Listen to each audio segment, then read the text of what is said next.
The Indiana Pacers were the most successful team in the old American Basketball Association, winning 3 ABA championships in the 70s. But in 22 NBA seasons, the Pacers have never gone beyond the conference finals. In fact, no former ABA team has. If the Indiana Pacers are to be the first, today is a must-win for them, just as Saturday was, when Reggie Miller turned in one of the most stirring fourth-quarter performances in recent playoff history. If this were a regular season game, I doubt Reggie Miller would be playing. He continues to hobble, but he can shoot.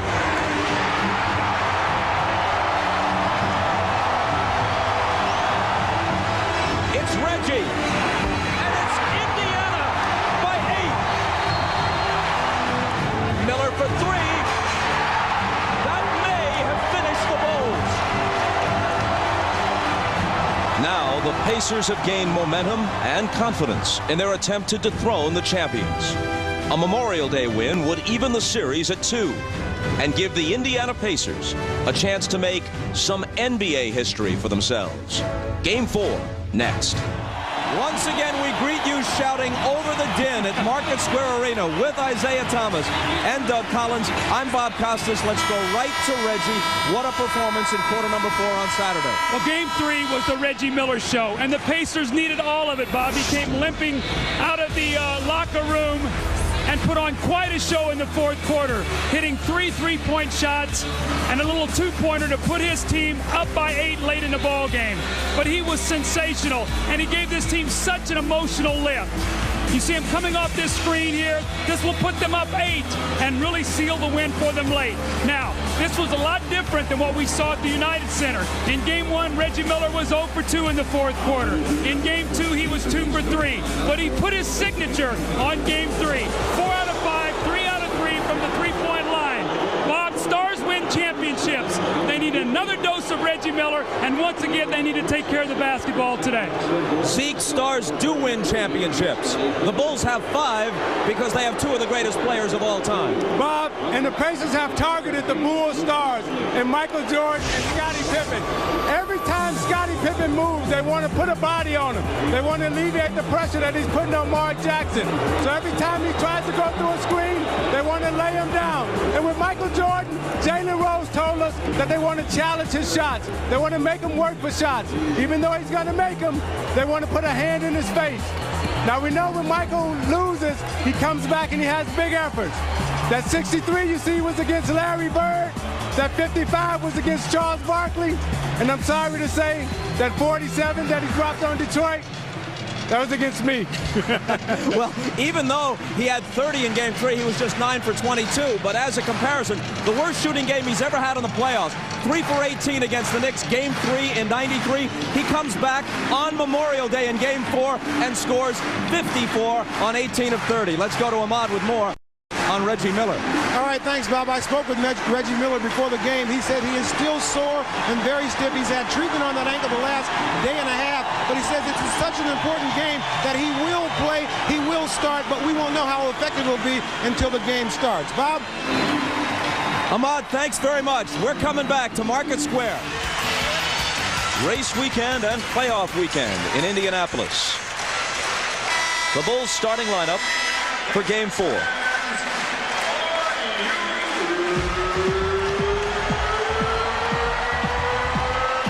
Jordan, averaging 34 in the series, had 30 in Game 3, but shot, as we mentioned, only 9 of 22. Dennis Rodman has said, I have to start to be my most effective. Phil Jackson apparently disagrees. Kukoc will start. Rodman comes off the bench today. Concerning Reggie Miller, Phil Jackson said, look, we have to assume that if he plays, he's 100%. We're not concerned about it.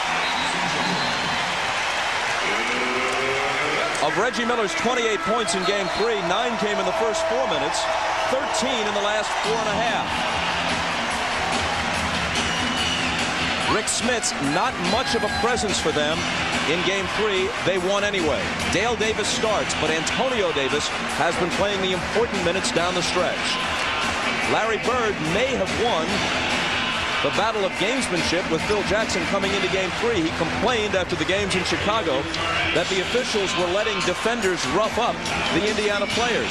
Well, it appeared that Game 3 was called more closely than the first two games. Pippen got hit with 2 quick fouls. Rodman eventually fouled out. I think an important thing to watch here today, Bob, is with the insertion of Tony Kukoc into the lineup. Let's see if the Bulls can win the turnover game as they did in Game 1 and Game 2. The tip to Indiana. Hugh Evans, Bill Oakes, Ronnie Nunn are the officials. And how they work it will be a very important factor in Game 4. Mullen is open.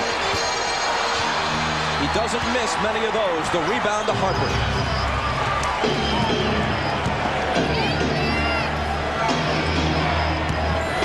Kukoc on the run. You can see what that matchup does. Quickness goes to Tony Kukoc. Now on the other end, they'll try to pound the ball inside to Dale Davis. Remember in Game 1 with Kukoc on him, he had a big first quarter with 8 points. Harper up on Miller. Jackson open for 3.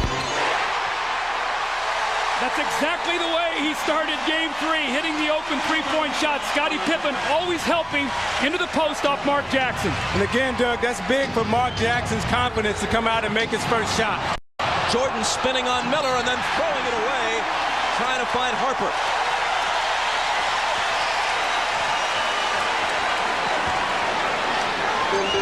Miller is guarding Jordan when the Bulls have the ball, and we're watching to see what, if any, effects of the ankle injury are apparent.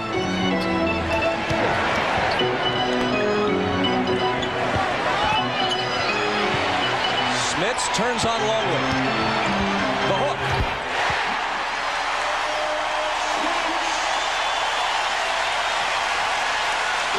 Excellent patience that time by Rik Smits. The guy sunk back into his lap. He took his time, put it on the floor.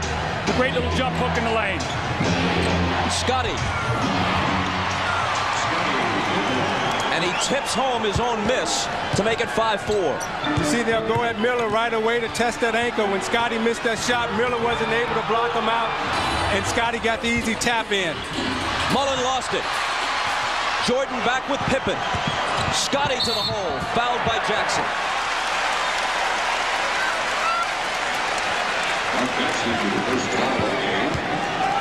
Now, I sprained my ankle in the playoff game. Now, the toughest thing for Reggie Miller is going to be backpedaling right there. You see, he has to change direction. It's going to be tough for him to defend, change directions, and pivot off that ankle. He'll have it loose the first half, but let's watch him the second half as he comes back out, because that's when that ankle will have a tendency to blow up and get tighter. Pippen, who was only 3 of 7 at the line in Game 3, misses his first one. Your performance, Zeke, on the bad ankle in '88 against the Lakers in the finals is one of the most courageous in NBA history. Kukoc with the rebound. Now the drive, so they get the 2 points on this trip down the floor despite the free throw misses by Scottie. Those multiple shots, that's what absolutely killed Indiana in Games 1 and 2. Davis. Smits the follow. See, Chicago has gone back to its speed lineup.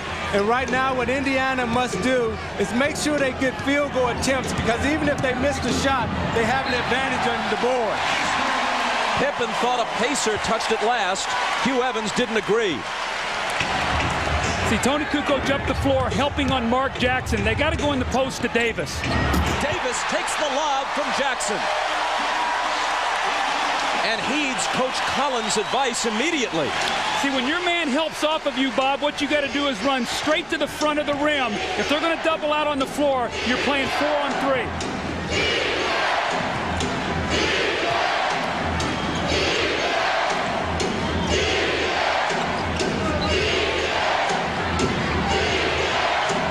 Kukoc cross court to Harper. Misses the 3. Loose ball to Smits, and Kukoc with a foul over the back.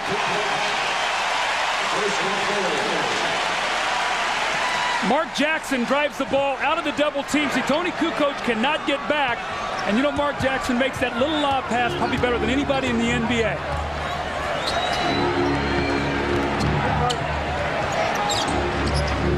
Mullen faking on Jordan.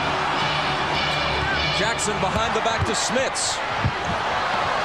Reggie out of the corner. Tough shot, air. Pippen dishes to Michael. Michael's first basket. 9-8 Pacers. Transition defense. Reggie could not get back out of that corner. The Bulls had numbers and took advantage. Smits throws it away right to us.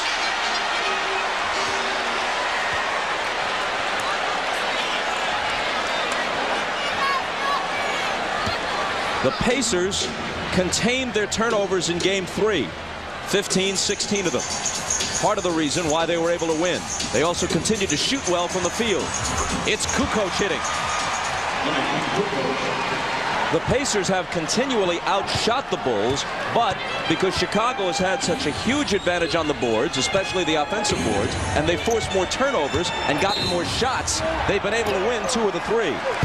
Bob, they're averaging 10 more field goal attempts a game and 8 more free throw attempts a game. That plays into exactly what you're saying. Their percentage is lower, but they're able to shoot a lower percentage because they're getting more shots because of the steals and the offensive rebounds.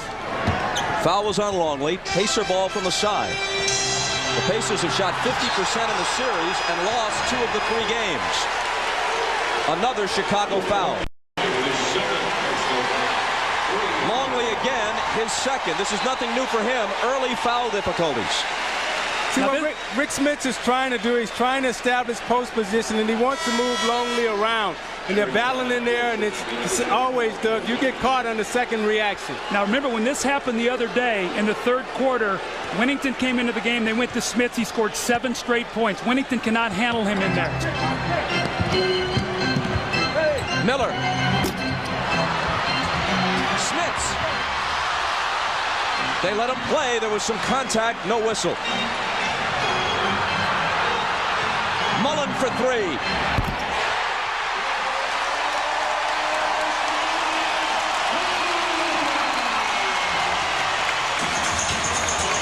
Michael over Miller. Can't tie it. Reggie has the rebound.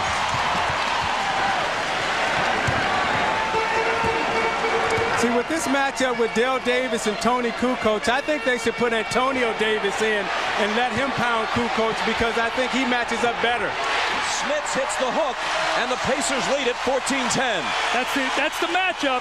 Bob, the NBA game is a game of matchups. If you see one you like, you've got to go to it and take advantage of it.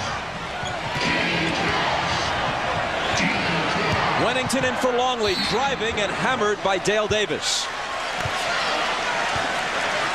Mullen with a 3, Smits with a hook in the lane, and the Pacers with a 14-10 lead. Now Mullen has been shooting the ball extremely well. The only problem is Jordan has been so close to him. That time he got some free air, and he was able to get the shot off. You see Smits being guarded by Winnington and puts it on the floor and goes right to the middle for his little easy hook.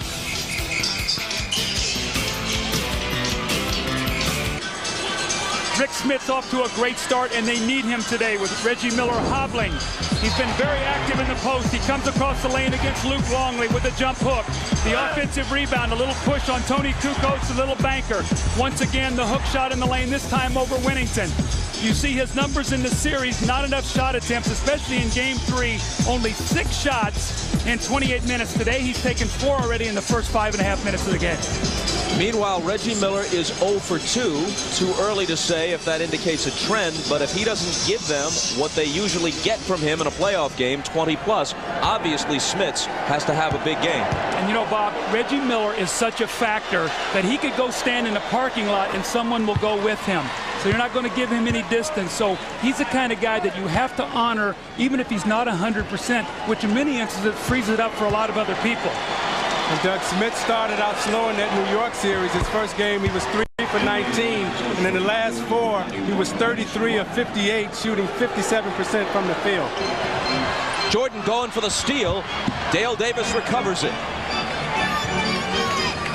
Rodman is in now for Kukoc. Tony shot 3 for 3 while he was in there. Jackson on the drive, off-balance shot, doesn't get the roll. Tipped by Davis, no. Smits keeps it alive. Now Jackson has it again.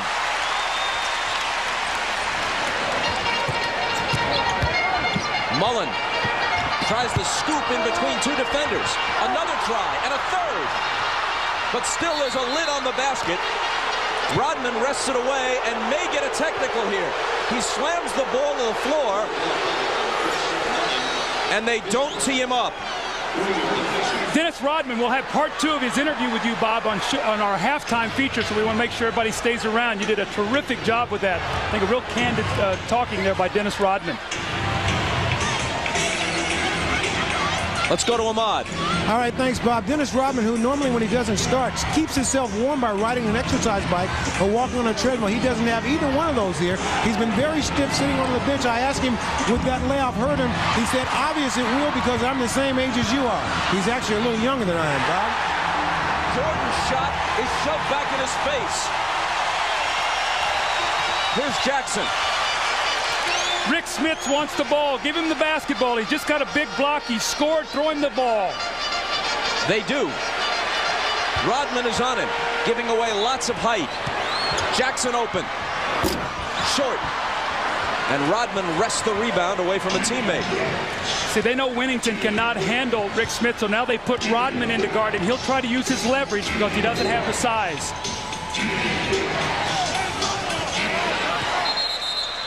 Michael Jordan asked for a 20-second timeout.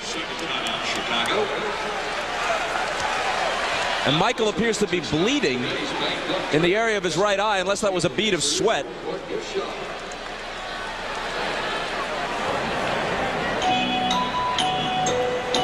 The block by Smits, the save by Mullen. See, I think he got caught hit. He got hit right in the eye after the block. You see Smits come down, and as he extends, I think he gets hit right there. He turns around and look and say, no foul. Referee say, no blood, no foul. He say, I'm showing blood. So with 5:01 to play in the first, Michael Jordan is out for a while with his team down by 2. One of the things that's been obvious in this series is the aggressive team, the team that's come up with the loose balls, has won each of the games. Today, the Pacers are a little quicker to all those loose balls. You thought 3 possessions here, the Pacers came up with every one of them. Kukoc comes back in.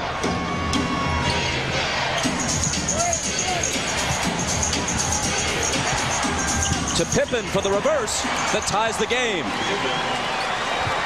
Good look by Kukoc. What a great athletic play, too. Tony got bailed out. He got in the air, no place to go, and Scotty saved him.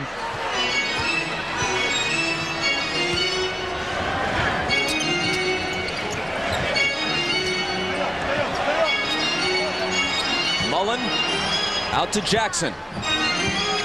4 seconds to shoot. Dale Davis will, and he gets the roll.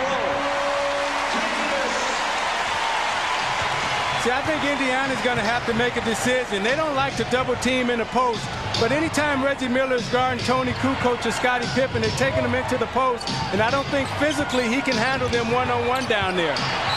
Miller pokes it out of bounds away from Kukoc. You see, Mark Jackson came that time to give him a little help on the spin, but he's not physical and strong enough right now to hold those guys in the post. Well, I think Jalen Rose is going to come in the game to guard him. I think Larry Bird sees the same thing. Isaiah does not like the matchup. They do not want to double team because then that messes up the rebounding. So they like to stay at home on their people.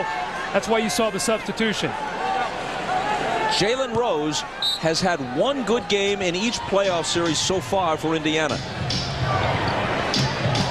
They need a few more if they're to somehow get by Chicago. Hold on, Mullen fouls Pippen. Reggie Miller goes to the bench without having scored so far. Jordan is in the locker room having a cut in the area of his right eye attended to.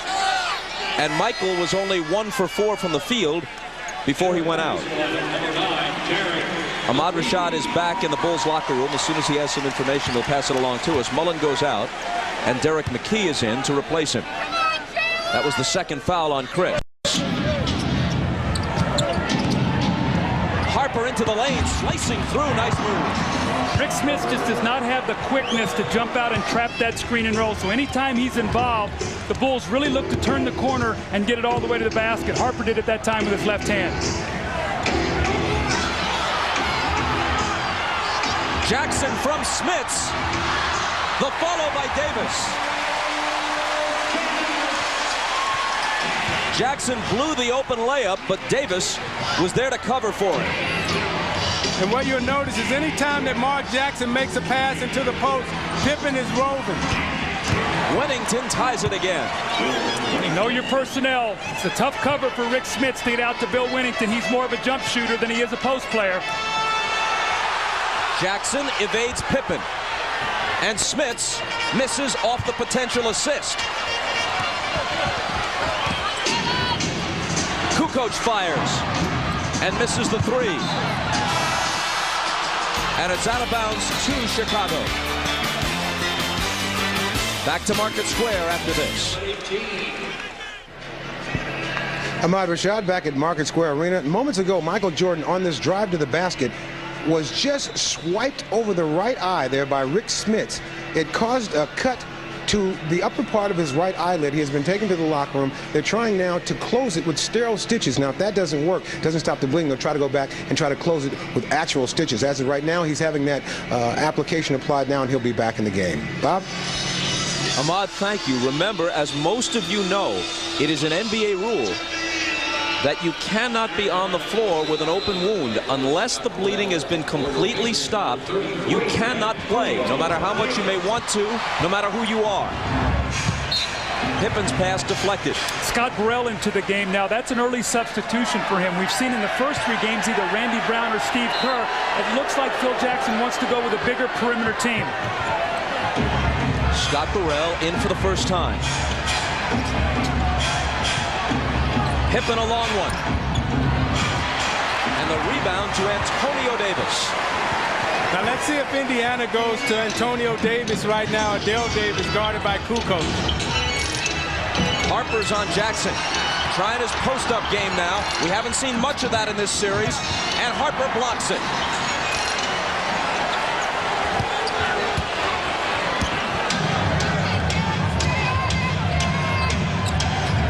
Rodman turns and shoots. Someone got a piece of it. It winds up in Pippen's hands, but he's standing on the end line. What's Dennis thinking? Well, right now, Rodman is just trying to get into the game. He has a hard time coming off the bench. Chicago has made the gamble that they'll try to force turnovers and they'll sacrifice his rebounding. Right now, he's just trying to get himself into the game. He's on Antonio Davis, who backs him down and shoots. It's off. Dale Davis takes it and hits. He's really their only big body other than Rodman. They need to keep going to the offensive boards, Bob. That's 10 offensive rebounds here in the first quarter. Harper hits it. It's a two-point basket. His foot was just on the line. Tied at 20. Here's Michael Jordan coming out of the locker room. The cut has been bandaged. He's headed for the Chicago bench. Jalen Rose, quick catch and shoot, overshot it. That's a tough shot for Jalen Rose. He's not a catch and shoot shooter. He has to put it on the floor and create a shot. Pippen puts it on the floor and with the left hand completes the drive plus the foul. The Bulls are in front. Michael returns to the bench and immediately returns to the lineup. Here he comes. You know, Michael always looks for things to get him going. He got off to a slow start, only 2 points of the first Bulls, 18 points. Actually, now they have scored 22, but he looks for these little things to get him going. He saw the sight of his own blood. That's not a good sign for the Pacers. See, right now, I wouldn't take any chances with Michael Jordan. Every time he touches the ball in the low post, I would run a guy at him and double team him. Because if he gets hot, he's capable of putting 55, 60 points on the board. So I would not let him get on track this first half. He's guarding Travis Best, who's replaced Mark Jackson in the Pacer backcourt. Reggie Miller peels off the warm-up. He's headed for the scorer's table. Antonio Davis from McKee. Well, that was a great look because the big man stepped out to help as the man came around the screen, and he did just what you teach him to do, go right to the basket. An excellent pass by McKee. See, what Indiana is doing is what we did a lot in Detroit when we played against Chicago. They're a speed team. So you try to attack them with your body. You got to put your body on them to impede their speed. Rodman with the pass, Burrell with the bucket. The Bulls with a 3-point lead.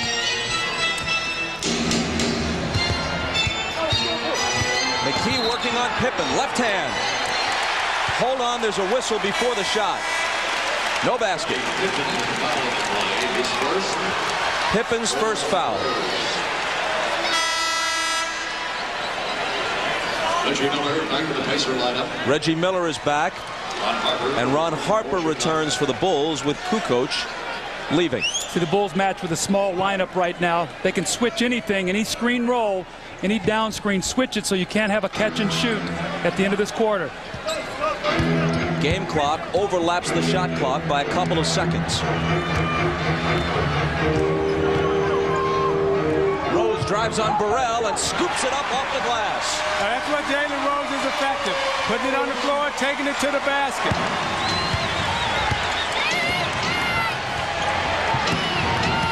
Jordan with 5 seconds. Baseline. Did Rodman touch it? The Pacers think he did. The officials don't. I guess they ruled that was an air ball, not in the cylinder, because Rodman definitely... Yeah. Lift your foot, Dennis. Dennis, lift your foot. Yeah.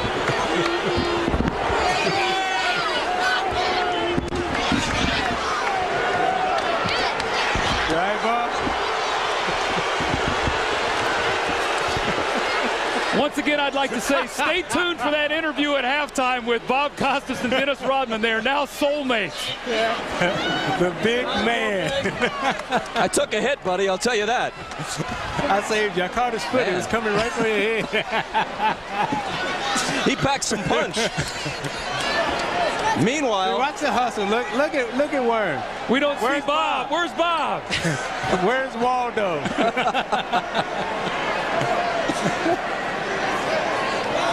So I guess you know him a little better than now, Humbug. Yeah, we're getting to know each other very well this weekend. Some sort of real bond is developing. He can't stay away from me.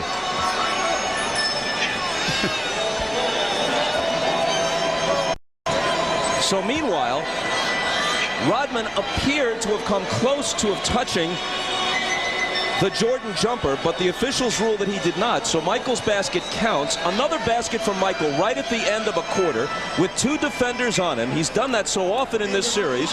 They count the basket. It gives the Bulls the lead. And now it's Pacer ball from the side with 1.2 seconds left. Now that's a good play as long as the ball is not in the cylinder. Got to catch and shoot. It's Best. Short.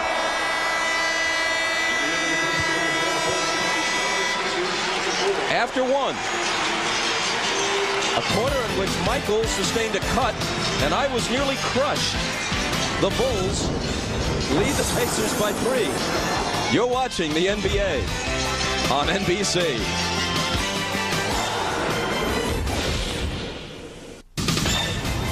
This is the NBA on NBC. The 1998 NBA playoffs. The Bulls lead by 3, but Michael Jordan has gotten off to a slow start, shooting 1 for 5. The Pacers have contested every shot you see here with the turnover, the fading jump shot. Again, Reggie Miller in the post, Michael fading away.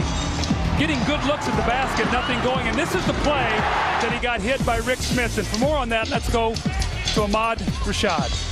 All right, thanks, Doug. Just continuing up on my report, those Band-Aid strips that you see over Michael's eye are called sterile strips. They're trying to stop the bleeding right now. At halftime, they'll take another look at it. If it's still bleeding, they'll put in the real stitches. Now, I asked Michael during that just timeout if it affected his eyesight. He said it did not affect his eyesight, and he's ready to go. Bob? Thanks, Ahmad. The reason why you saw but 2 points beneath Michael's name, that last basket right at the end of the period was credited to Rodman, not to MJ. Michael gets an inadvertent assist, I guess. Gets it back from Rodman here, and it spills out for him. Reggie Miller whips it inside to Antonio Davis, who was bumped. But the contact goes the other way, according to the officials, and it's on the Pacers. The pace of this game is very similar to Game 3, where the Bulls had a big first half, 56 points, wore down a little bit. The Pacers would like to keep them running, keep the pressure on them for 48 minutes so their bench can have an effect. The call is traveling on Antonio Davis prior to the contact. No foul. And now Michael, just 1 of 6. Not anymore.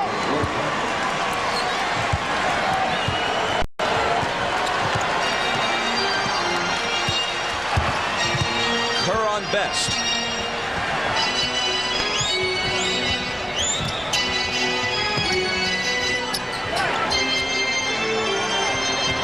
Six seconds to shoot. It'll be Best. And Burrell takes the rebound.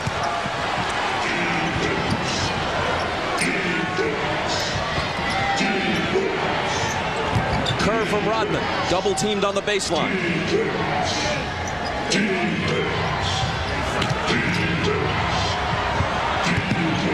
Jordan against Rose. 3 seconds to shoot. 2 in a row now for Michael. I wouldn't take any chances. You got to go get him, Doug, because right now this game is kind of getting away from you a bit. Best around Kerr. Pacers suddenly trail by 7. Davis a chance to cut into it, and does.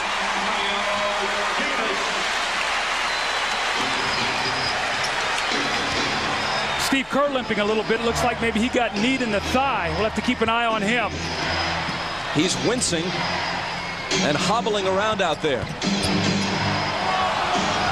Kukoc off to Kerr and gets it back. Fade away. Tony Kukoc with a strong first half.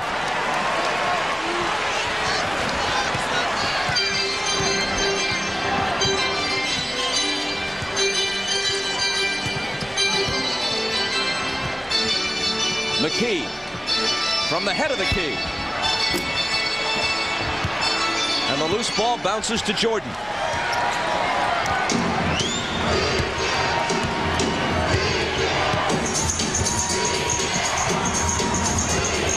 Michael with Miller on him. And Bill Oakes blows the whistle. Now, anytime you get hurt, you come back with a vengeance, and Michael has that fire in his eyes and that bounce in his step.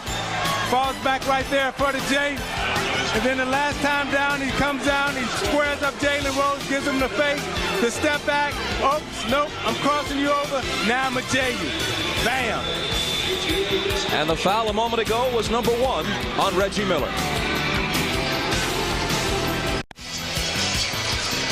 These aerial shots are provided by the Goodyear Tire and Rubber Company, and we thank pilot Dan Thomas.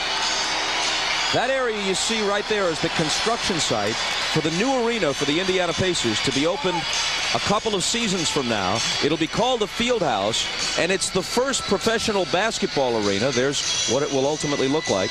The first professional basketball arena that embraces the concept that's been so popular in baseball. Camden Yards, Jacobs Field, all the new retro-style ballparks. It'll have the feel of an old-style college field house, but with all the amenities that fans demand, the club seating and the luxury boxes and whatnot. Should be terrific. Here's Kukoc dealing to Longley and out to Rodman. The Bulls lead it by 7. Kukoc missing short. Larry Bird has come back in with Rik Smits, who got up to a great start. With Reggie Miller not being able to get off offensively, they're going to have to get him some shots. Smits connects. Boy, they listen to you, don't they? He's off to a great start. You can't let him get lost out here. Big men sometimes will drift on you because you have to bring the ball to them, and sometimes they won't demand it. Michael starting to heat up after a slow start.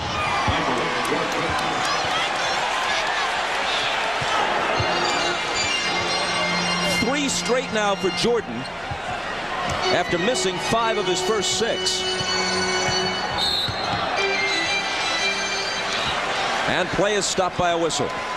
Now you watch Michael being guarded by McKee. Loves to come to that right hand and pull up in the middle. McKee just a little late getting there. Jordan swishes it right through the net. He gets better by the quarter in this series so far, and right now, what I see in Michael Jordan and that little bounce and that little hop, I know from experience, he's about ready to go off.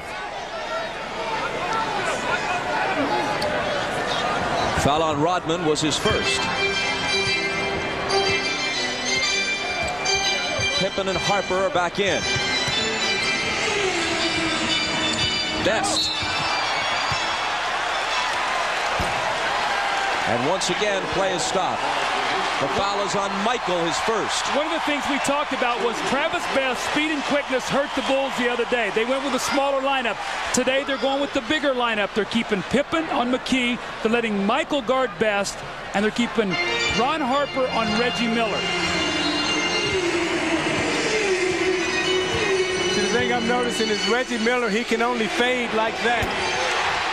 That's good enough. Yeah, he's having a hard time curling into the middle. So he's fading on every screen, and Chicago is shooting the gap, trying to go over the top, and that time they got caught. Miller's first hoop is a 3, and the Pacers are within 4. Michael to answer. There it is. I'm telling you, he's real hot. Well, he missed 5 of his first 6 shots, and he's made his last 4 right now. He's in one of those rhythms that great players get into. Reggie, nice feed from Best.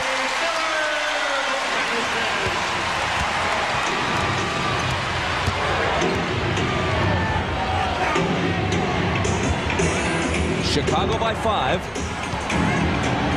Longley off the Pippen pass. Weak side rotation that time, uncharacteristically very slow by Antonio Davis as Smits stepped out. Your big guy's got to step over and give some help.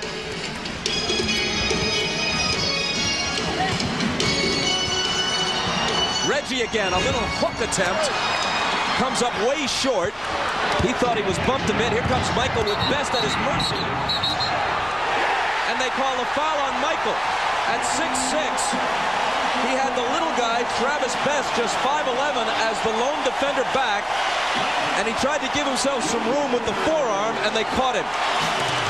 Keep your eye on his left arm and his left shoulder. Right there at the elbow, he gets it up. You very rarely see that called against Michael Jordan. Billy Oates with the emphatic call, but Travis Best giving him space. Watch the left arm.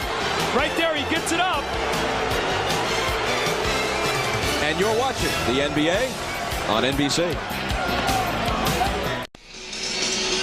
Now, Reggie Miller is playing with a severe sprained ankle, so therefore he's only able to operate on really one side of the court. You watch him come down here on the right side. This is not slow-mo. That's just how slow he's moving. He curls into the lane, gets the left-hand layup. But you see as he comes to the right side of the court, watch as he labors trying to curl. Gets caught up here, can't really get his balance. As he goes in for the hook shot, can't really push off that ankle. So watch Reggie Miller working at one side of the court, and when he gets to the right side, he'll fade probably to the corner for a J.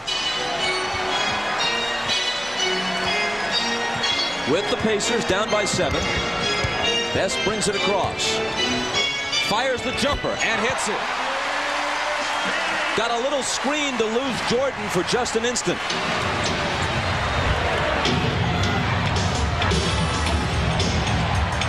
Rodman from Longley gives it up to Harper, who's fouled by Best. Folks, for complete coverage of the NBA Conference Finals, go online and step into the NBA.com arena. Listen to a live audio broadcast, view real-time stats or shot charts, and watch video highlights of every contest. After the game, look for news, photos, notes, and interviews. NBA.com, your ultimate guide to the NBA playoffs. Here's what that website looks like today.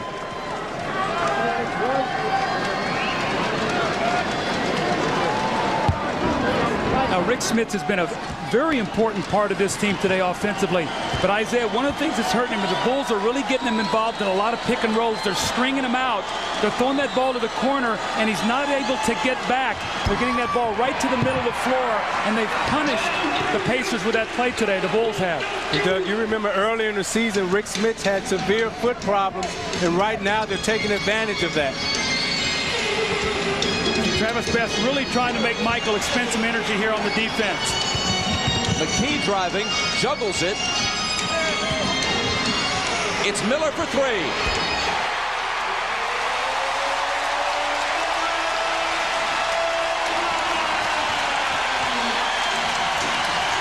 And the Pacers are within 3. Pippen fouled as he slices through the lane. Once again, you talk about Reggie Miller, the threat of him shooting the basketball. Watch him moving around.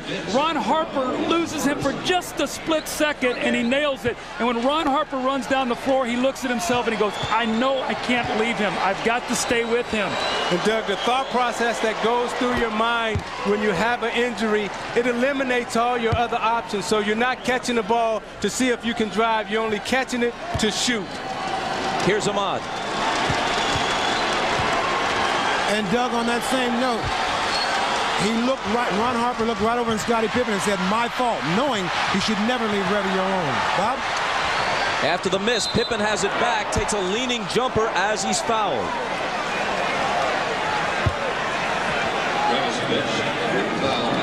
When you play Michael Jordan, you must make him work all the time. You have to hope that come fourth quarter, he's burned up some energy and becomes somewhat human.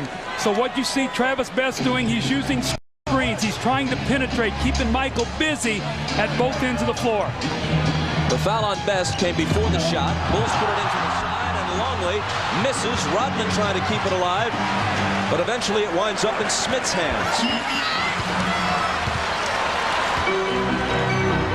Best around the Smits screen, and he travels.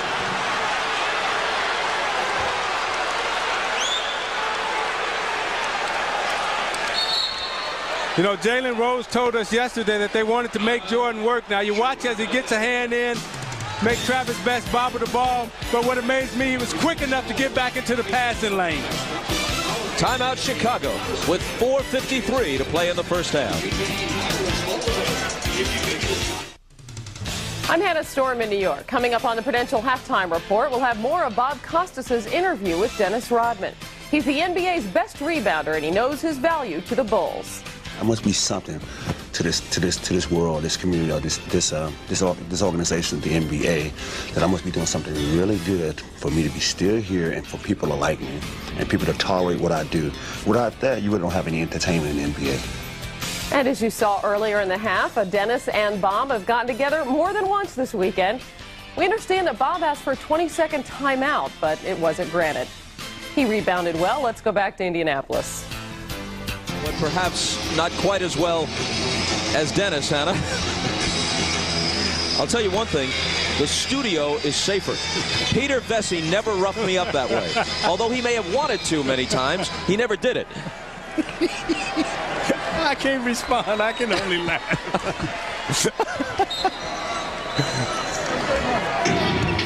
Chicago ball after the timeout. Their lead is 4. Now Travis Best is guarding Jordan in the post. Michael knows it. Michael knows it.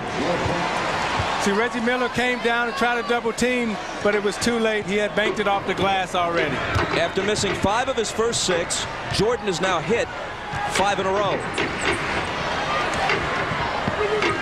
Harper on Miller. Antonio Davis with the screen. Gets it back. Pops the jumper. His game has gotten so much better being able to hit that medium-range jump shot. You used to love for Tony Davis to step out and shoot that. That has become such a weapon for this team because you need another big guy who can shoot out there because Rik Smits sees so many double teams. Best again trying to contend with Michael. Knocked away as Antonio Davis came over with the help.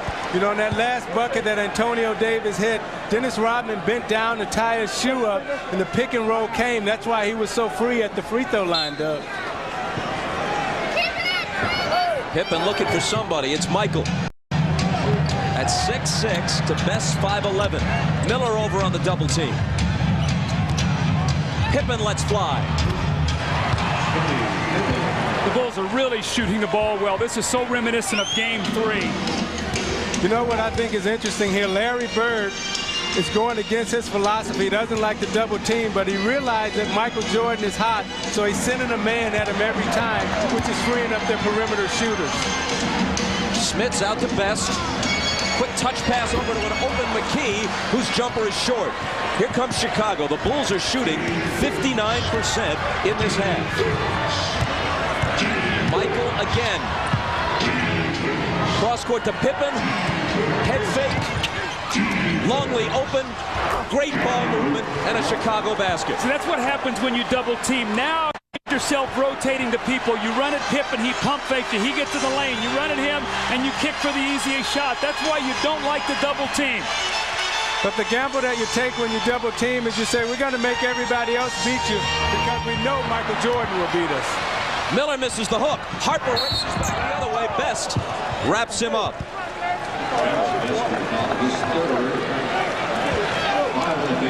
Now you watch Jordan being guarded by Travis Best. Immediately he'll take him down to the post. He gets him there, turns away from the double team, banks it right off the glass. Now Indiana going against their philosophy, double teams Jordan. They swing it around. Pippen catches Davis coming, steps back, and drills the J. And then coming out again. You see Ron Harper here at the free throw line. Now you watch the good ball movement by Chicago. Jordan reads the double team. They swing. They kick. Look at Longley draw. Smits to the middle. Sitting there wide open for the J. That's why Chicago is so good, because of their spacing, but the willingness of Michael Jordan to give up the basketball and accept the double team. Jordan leaves the lineup with 2:48 to play in the half. This free throw upcoming right now by Ron Harper will be the 11th attempted in the half by the Bulls. Indiana is yet to go to the free throw line. That's an interesting substitution by Phil Jackson. They pushed it to a 10-point lead. Remember the other day in Game 3, he rested Michael, and they wasted an 8-point lead at the end of the third quarter to give the Pacers right back into the game. Let's see if the Pacers can make a dent into this lead. This is the biggest lead of the game for either side. Mark Jackson. 5 seconds to shoot. Smits loses it. And they do not beat the shot clock. 24-second shot clock violation.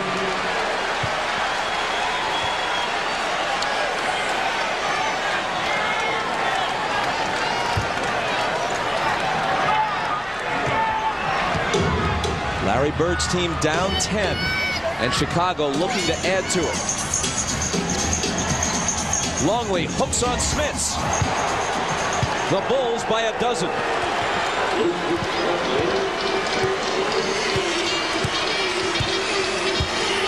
Chicago well aware that Utah has swept Los Angeles. Jackson's pass finds Smits, who is bumped and fouled, and he'll become the first Pacer to go to the free throw line. And if, in fact, the Bulls wind up in a finals rematch with Utah, they'd like to get there as soon as possible because the Jazz will have home court advantage anyway, and right now they're resting up and waiting. So the longer this goes for a veteran team like Chicago, the worse it is for them, at least in theory, against Utah. That's why winning today and giving themselves a chance to wrap it up Wednesday night at home on NBC, beginning at 9 Eastern, 8 Central, is so important.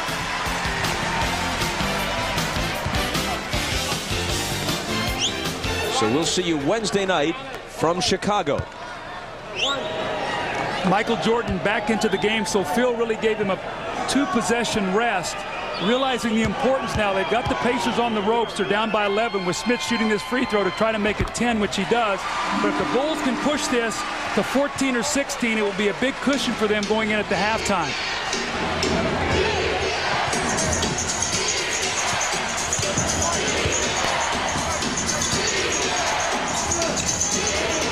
Rodman, snap pass to Michael, who finally misses one, interrupting a long hot streak. I didn't think that ball hit the rim. They got a new shot clock, so that might have been a good thing there for the Chicago Bulls. It looked like it was an air ball. Must have skipped the back of the rim. Scotty to Kukoc. Big height advantage on Jackson. Slips it inside to Longley. 4 on the 24. Pippen going to have to shoot it. It squirts out of his hand, and a 24-second violation.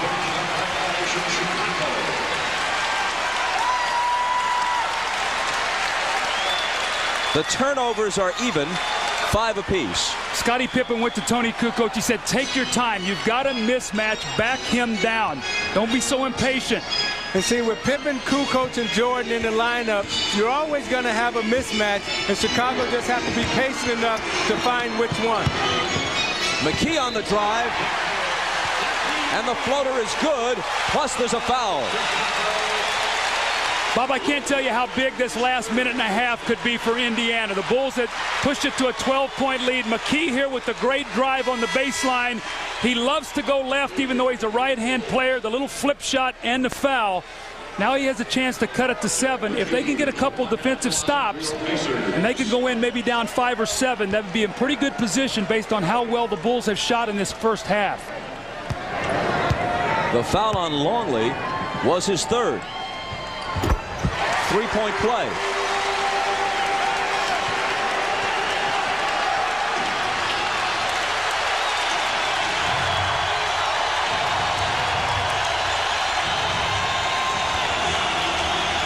A 12-point Chicago lead has been trimmed to 7. Michael over McKee, and it's back to 9. You see, Jordan loves to drive right and pull up right for that J. McKee got him. He gave him a little hesitation, went for it again, and then came back and hit the J, going right.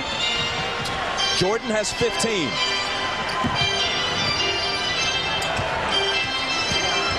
Jackson left alone, drills a 3. Scottie Pippen backed off into the passing lane, turned his head, didn't think Jackson could make the 3, and Jackson drilled it. Now Michael Jordan will take the ball up the top against McKee. Let's see if they run at him and get it out of his hands. Michael has punished McKee at the end of quarters in all 3 games. He just waved Kukoc out of the corner because he wants that side clear. Here it is. Overshot it, air ball. And there's the horn.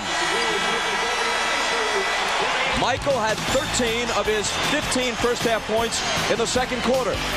The team that has led at the half has lost all 3 games so far in this series. Stay tuned for the Prudential Halftime Report. After these messages, you're watching the NBA on NBC.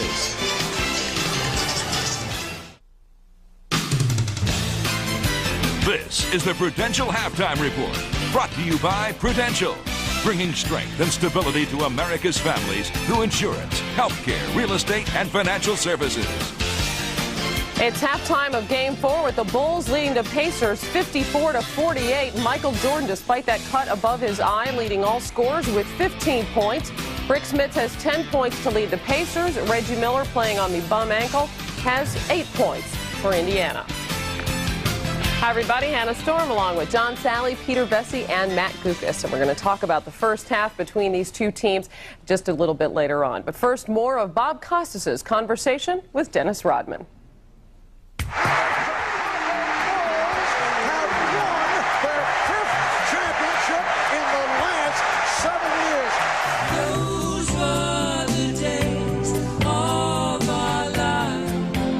When people talk about the breakup of the Bulls, it seems like you're question number 4.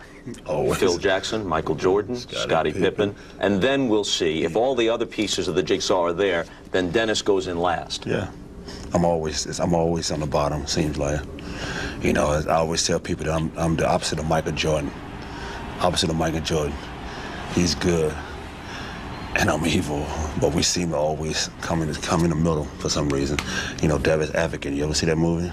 Yeah. Okay. I don't think anyone thinks you're evil. I don't think anyone even thinks you're malicious. Most people think you have a big heart.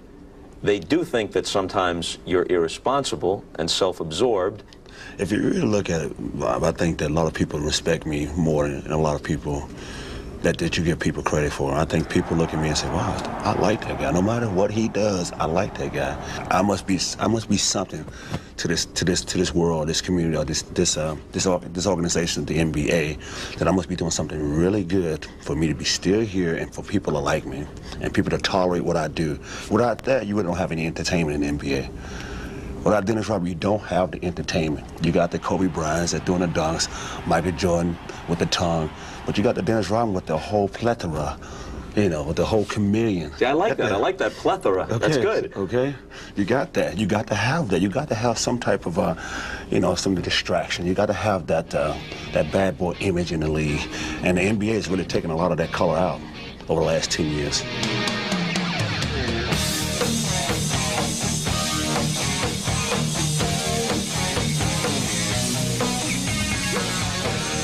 Are there some times when you just get starved for attention? things haven't been stirred up enough around you, and you have to do something to draw that attention back to you, even if it isn't the best thing to do at that time? No, I don't really start for attention. I start for pleasure, as far as I have to go and have to get some excitement somewhere because I'm bored. You know, this game can take you to so far in a level where I've been there. Okay, now let's go to floor number 6. Let's see what's got in store for me. Okay, that's me. I believe that's hardwares and ladies' lingerie. I don't know about all that. Pippen on the move. Rodman follows in emphatic fashion. Say what you want about what happens off the court. His game can be captivating. See, I think there's a lot of people who love your game, myself included, not just respecting it in terms of its skill, but just enjoy watching you play because you play differently from anybody else, and who don't mind you playing the court jester, and who like the fact that a guy can be different. But there are times when you step over the line and then try to justify those things as just being Dennis, when in fact it's just misbehavior. I don't think it's misbehavior. I mean, I don't think it's anything that anybody else do in this league. Anything, but I'm just watched differently and closely by the NBA. They think that I am trying to show them up. I mean, how can one guy bring this pyramid, this kingdom, Caesar, David Stern, down from his throne? How can you do that? Ain't no way in hell. He's got all his Romans right there trying to spear me in the back, you know, as much as he can, and say, okay, great, you do it again, we're going to feed you to the lions. And those lions are those 3 damn referees with the striped shirts with the whistle in their mouth. Okay, so that's basically what it is. Other than mixing the lions with the zebras, that was an excellent metaphor. Okay. Extended out there pretty well. Not as dumb as people think I am. That's okay. So. Dennis Rodman actually playing a pretty smart game here in the first half. He stayed out of foul trouble, only 1 foul. He's played 19 minutes, has 2 rebounds, actually 9 rebounds, 2 points, and 1 rather impressive takedown. When we return, we will talk about the first half in Indiana between the Bulls and Pacers. But first, a message from Prudential and a word from the NBA.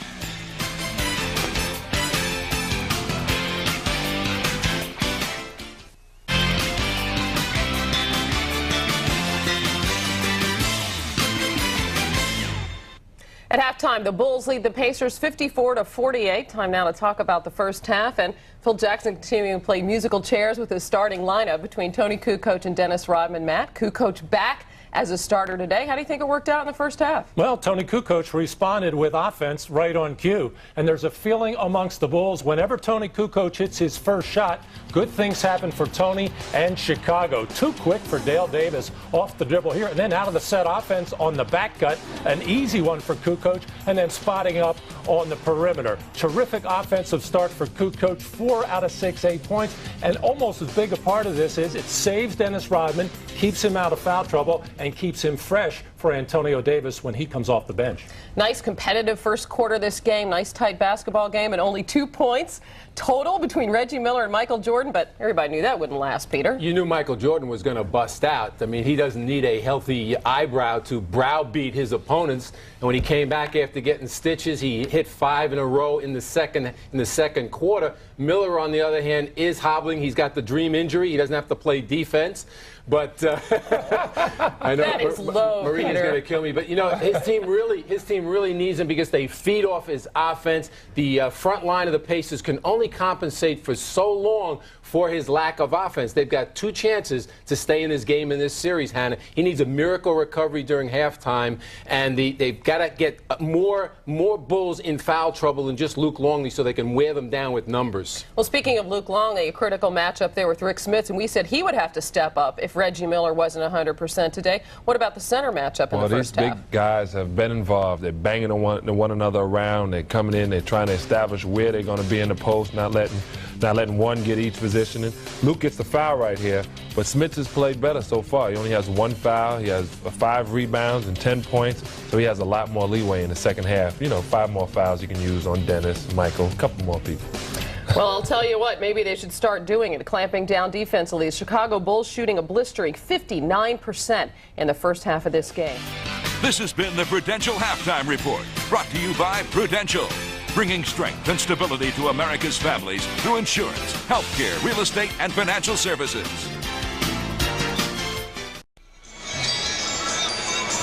Reggie Miller, who had 28 in Game 3, has 8 at the half in Game 4. Michael Jordan leads everybody with 15. He got only 2 of them in the first quarter, then exploded in the second quarter after he had to go to the locker room to have a cut above his right eye repaired.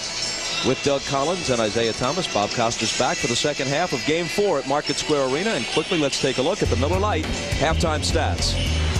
Bob, this game taking on so much of the complexion of Game 3. The Bulls had a huge first half in Game 3 where they led by 4 at the half. Today it's by 6. They shot 53% in Game 3, only 39%. Today they shoot almost 60%. In the end, they did an excellent job on the offensive rebounding. First quarter they had 10, but when Rodman came in the game, they got none. And only 5 turnovers, 1 steal by the Chicago Bulls. That's another thing for us to watch. And when you look at the Pacers, Rik Smits has stepped up strong the first half. He's shooting 4 of 7 from the field. Reggie Miller is starting to get involved. But I think they're going to have to get a little bit more scoring from their point guard. When you go to Chicago, on the other hand, Michael Jordan started off slow. Once he got the eye injury, really came back. You see him with the 15 points. And Scottie Pippen is also stepping up. Look at his shot chart before the injury. 1 for 4 from the field. And then when he came back after that, oh my, he was 6 for 10. Michael Jordan is hot, but in 19 minutes, he hasn't had a free throw attempt. So Chicago by half a dozen at the half. And the third quarter comes up after this. Ahmad Rashad back at Market Square winner. Now, Larry Bird has always been a man of few words, and he was at halftime, telling his team that they're in excellent position, only down by 6 points. The only thing he told them was to be more aggressive. Now, Phil Jackson told his team more movement without the ball. The Pacers are getting them packed inside and not enough spacing to run their offense. He also told them on the defensive end to cut down the penetration of the Indiana Pacers. And as far as Michael Jordan is concerned, he is still just wearing that tape, no stitches, and he's fine. Bob? Ahmad, thanks a lot. Quickly, let's take a look at the point differential through the quarters so far in this series. In games 1 and 2, the third quarter was huge for the Bulls. In Game 3 Saturday here at Market Square, the Pacers, while not exactly destroying Chicago, at least were able to reverse it a bit and go up +4 and then win the fourth quarter by 2 points. They trail by 6 as we start the second half here in Game 4. Longley on the drive. Can't make it 8. Mullen has it. Now let's see if that ankle tightened up on Reggie Miller. Normally when you go and rest at halftime, that ankle swells up. Let's see what type of mobility he has.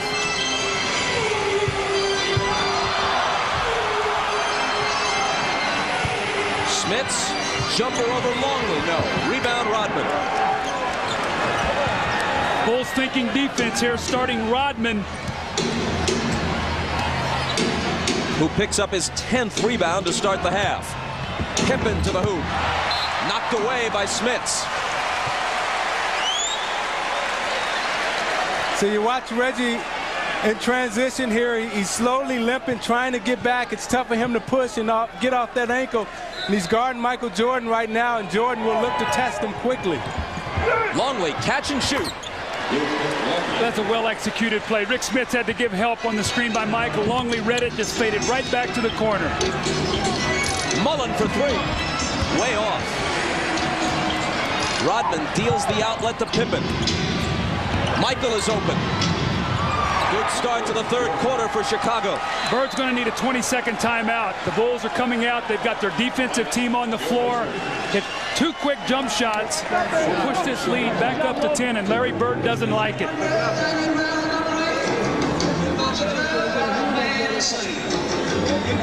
Let's take a look now at Luke Longley here. We're going to watch him, and we're going to see right here. And as Michael comes off this screen, watch what Luke Longley does. Watch Rik Smits. He's going to have to think about Michael Jordan. He turns his head. Longley works right against his vision with the open jump shot.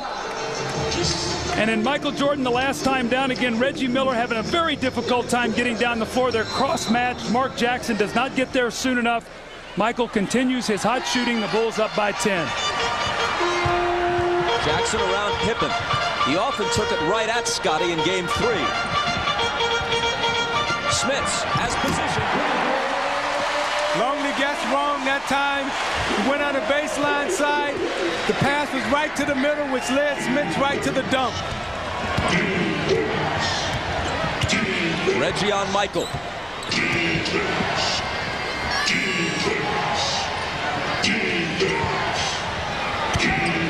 Jumper over him.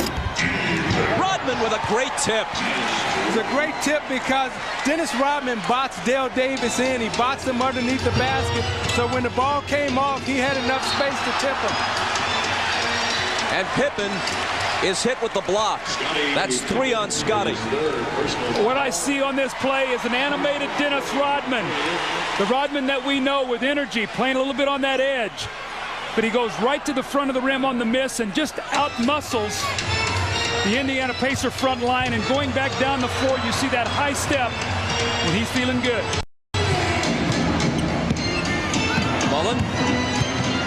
Michael takes him on a switch and fouls him.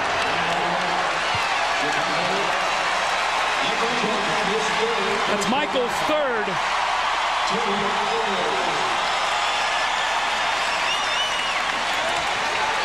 So even though it's his third foul, I don't think you can run the risk of taking the ball out of Rik Smits' hands because he's shooting it so well right now.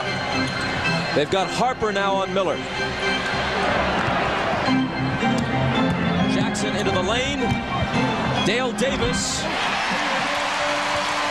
brings the Pacers back to within 8. The Pacers got to get some defensive stops, though. Right now, the Bulls are in that good offensive rhythm. Remember, they shot 59% in the first half, and they have not missed a beat here in the third quarter. Well, Chicago has made the decision that they're going to outscore Indiana, and Indiana has to match them with scoring opportunities. On the Bulls turnover, the Pacers bring it back, trailing by 8.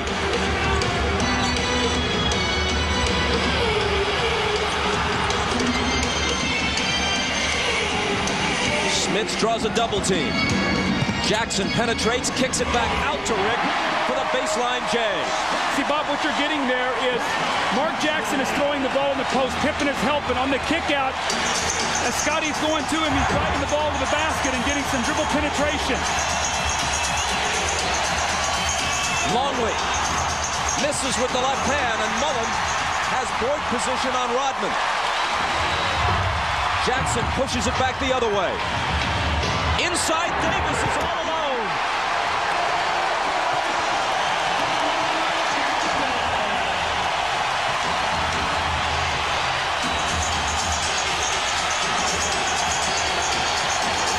Indies on a 6-0 run.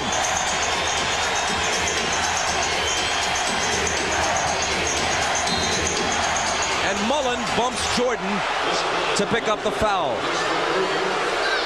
Rik Smits really working hard in the post. You see Pippen going back.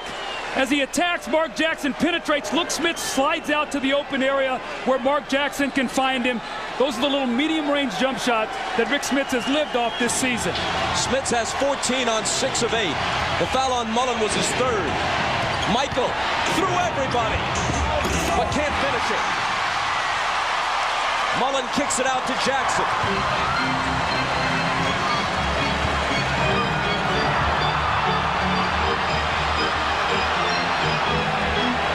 Looking for Smits. He looks for the hoop, but it's short. Harper had trouble with the dribble. Got it back. And it's Chicago by 6. Miller on the run. Misses off the glass. Jackson has it. Mullen alone for 3. A wide open look. Can't ask for more than that if you're Chris Mullen. Harper. And Smits fouled him.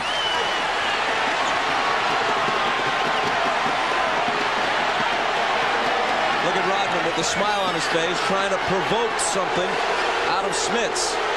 Well, he knows Smits right now has it going offensively.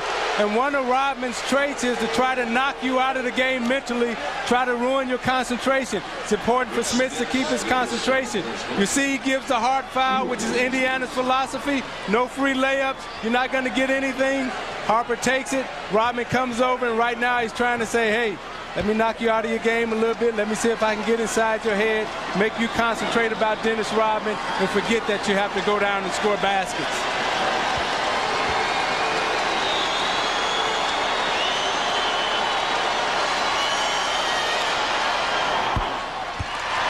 hands the first. So the pace of this game is frenetic, and Larry Bird is going to take a timeout. I still think Indiana must continue to run like this. If they have any hopes, I think, of winning this game, they have got to wear the Bulls down.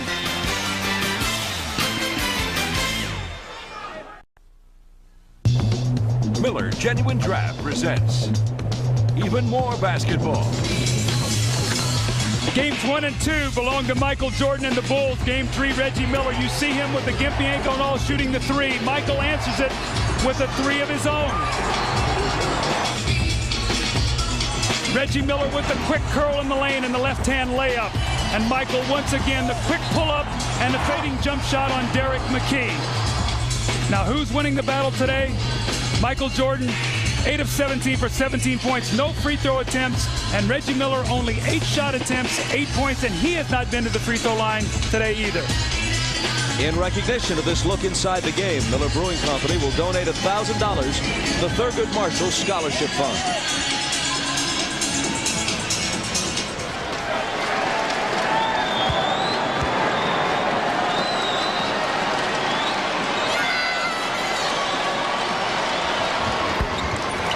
Harper puts the Bulls up by 8. See, I think Larry Bird's going to have to make a decision here to bring Jalen Rose in this game. Chris Mullin is struggling. He's only 1 of 7, although he has 7 rebounds. But I think they need the ball handling and scoring of Jalen Rose. Jackson coming off several screens into the lane, can't hit it. But Smits can. His best game of the series by far. More aggressive, more demanding of the ball. 16 points. Jackson battling with Harper. Longley and Smits go to the floor. And it's Indiana ball. Jackson and Harper, one-time teammates with the Clippers, really going at one another. That was a good defensive tap by Jackson. Anytime Jackson can get his body on you and get his hands inside you, he's very strong, and he was able to tie up Ron Harper and tap it on the backside.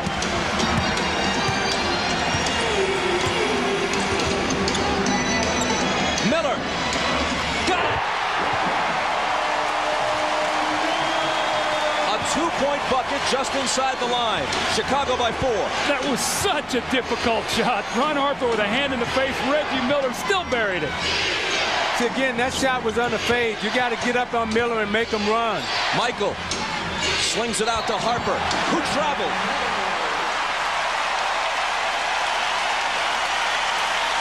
Now you watch Miller coming down, and he's limping. He's going to get set, but he can't curl, so you want to get up on him. Harper doesn't make him curl. He fades to the corner and knocks down the J. Reggie for 3. Just short. Pippen has it. 3-on-2 if they push it. Scotty to...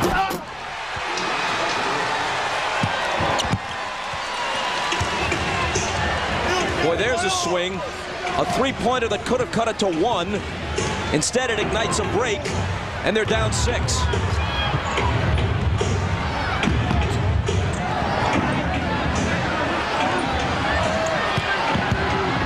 Mullin through a crowd. Got to shoot it quickly. 24-second violation. Against the Chicago Bulls, you cannot hold the ball. Chris Mullin is holding the basketball and trying to get his own shot. He's 1 for 9 now. And again, Jalen Rose only played 7 minutes in the first half. He was only 1 for 2. So they're getting no production from their 3 spot at all today after a huge game from Jalen Rose. We gave him 15 in game 3 and in the victory.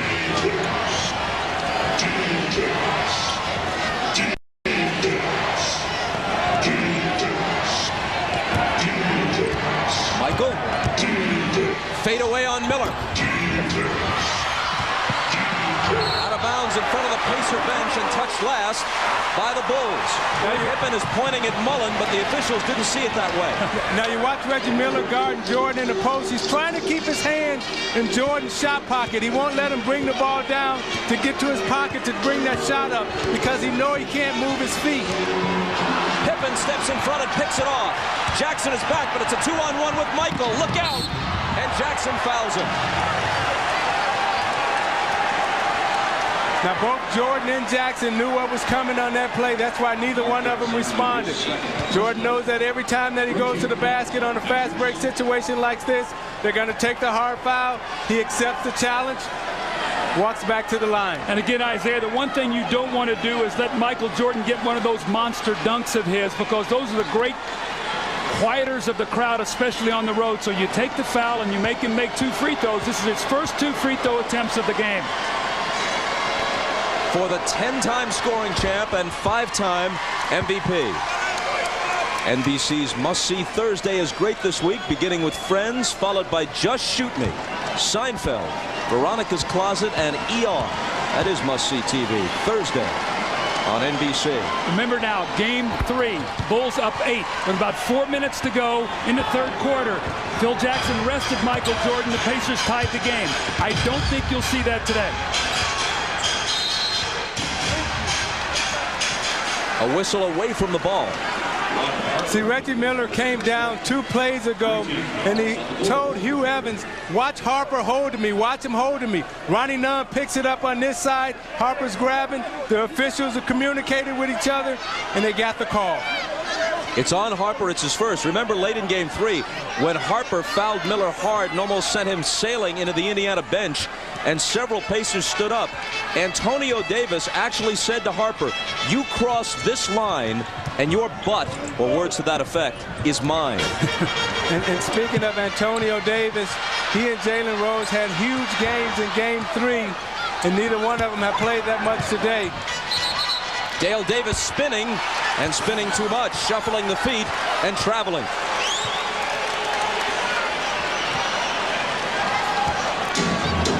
Ahmad Rashad tells us that Reggie Miller turned to one of the officials after they nailed Harper with a foul and actually said, thank you. Might be some sarcasm involved. Thank you for finally spotting one, in Reggie's view. Michael takes him into the lane and hits it. You got to go double team him. You can't let Reggie Miller stay down there alone. It's a 10-point game again. Mullen is open and shoots it long. Terrible shooting day for Chris Mullen, but not for Rik Smits, who's been hot all afternoon. And he's the one that's kept him in this game in the third quarter, down 8 with 3 minutes to go. 18 now for Smits.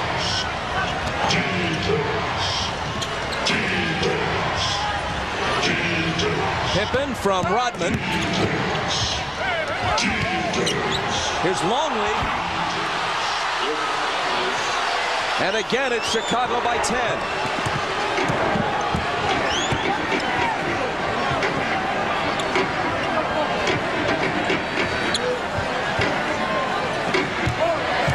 Smits. And Longley fouled him. That was a great adjustment by Rik Smits. He moved Longley up, then came around him, and Longley got the foul. Now you look at the last 2 baskets by Chicago. Jordan using his strength, backing Reggie Miller down. Reggie can't fight him off, doesn't have the leverage because of the ankle. Now you watch Longley, who likes to come left, drives left on Rik Smits, takes the long step around Jackson and hooks it right in the hole. And you're watching the NBA on NBC.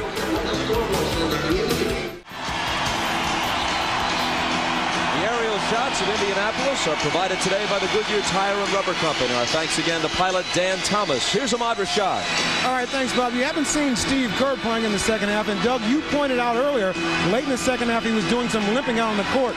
I just found out he has a contusion to his left hip, so he's sitting on the bench with ice on it, trying to keep it loose. But as you see, he has not played as of yet, Bob. Ahmad, thanks.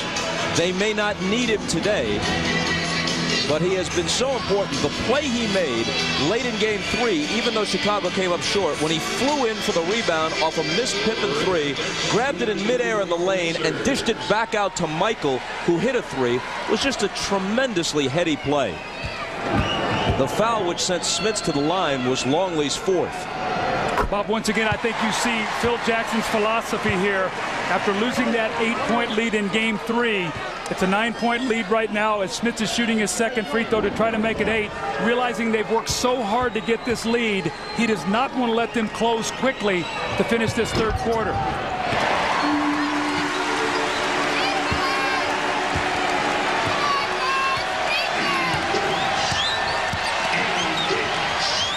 Michael has it with Jalen Rose on him.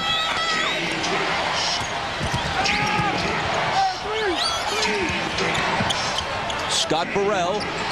Michael. 5 on the 24. Rose all over him. Kukoc has it go through his hands. They won't beat the shot clock.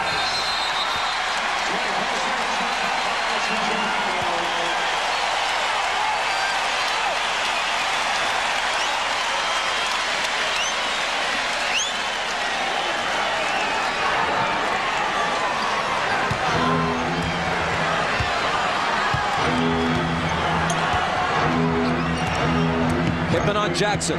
Mark goes by him. Dishes out to Rose. Now you got Kukoc guarding Smits in the low post. Kukoc will try to use his foot speed to front him. Let's see what Smits does.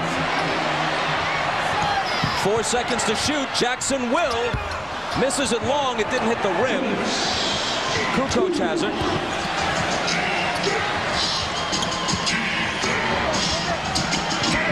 Kukoc with the jumper from the foul line.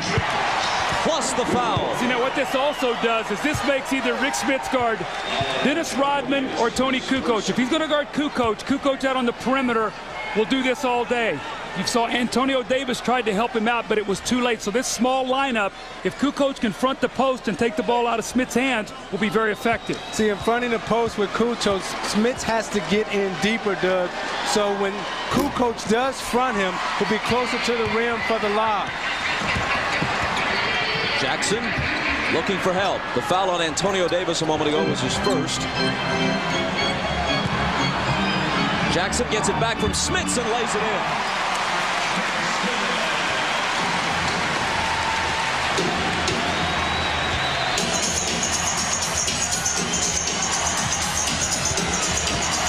Michael. Out to Burrell. And now Kukoc. Michael again. Number 23 has 23. See, that's not fair. He drove baseline, pulled 4 guys to him, hung in the air till he found an open guy, then tracked the ball down and got it back and made the shot. And underneath, under all of that, Rodman got hit in the head by an Antonio Davis elbow.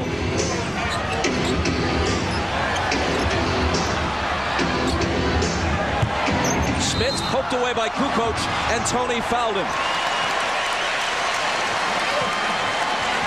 Isaiah, now watch Michael Jordan here. He's going to get hemmed in on the baseline. Look how many Pacers are down there with him. 5 guys in the paint. And he says, "Give me the ball back." And he turns and hits the jump shot. See, what's happened is through his career, he's seen so many double and triple teams. He realizes when he gives the ball up, don't take himself out of the play. Seek the ball back.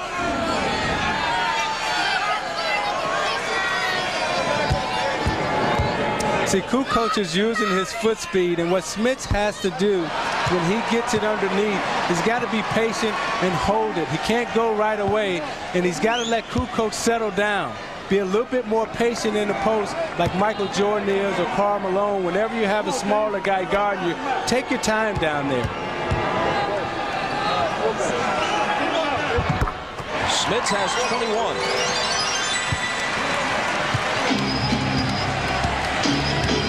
The Bulls led by 6 at the half. They're up by 9 now as the third quarter winds down.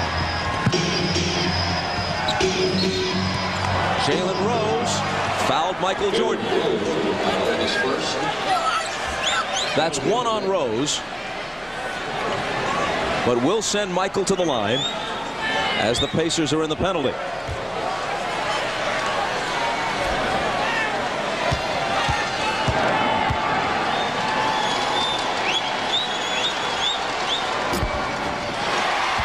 Tonight on Dateline, a decorated Air Force officer had a love affair that sent her career into a tailspin. Was she the victim of a double standard? That's tonight on Dateline. I honestly do not know the answer, but I'm sure that Stone Phillips and Jane Pauley do. A 10-point Chicago lead.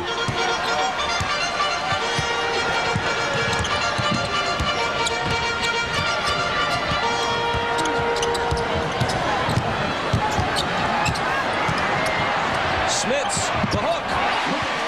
Boy, he's having a good game.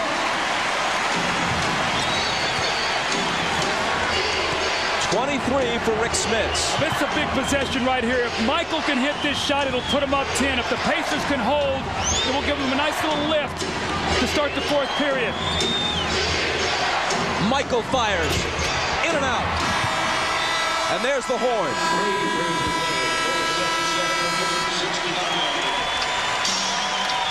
Well, the Bulls led by 6 at the half.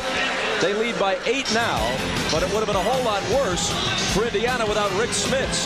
13 of his 23 points came in the third quarter. We're back after these words from your local station.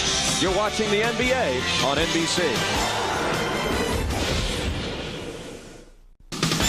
This copyrighted telecast of the National Basketball Association may not be retransmitted, reproduced, or rebroadcast without the express written consent of the NBA.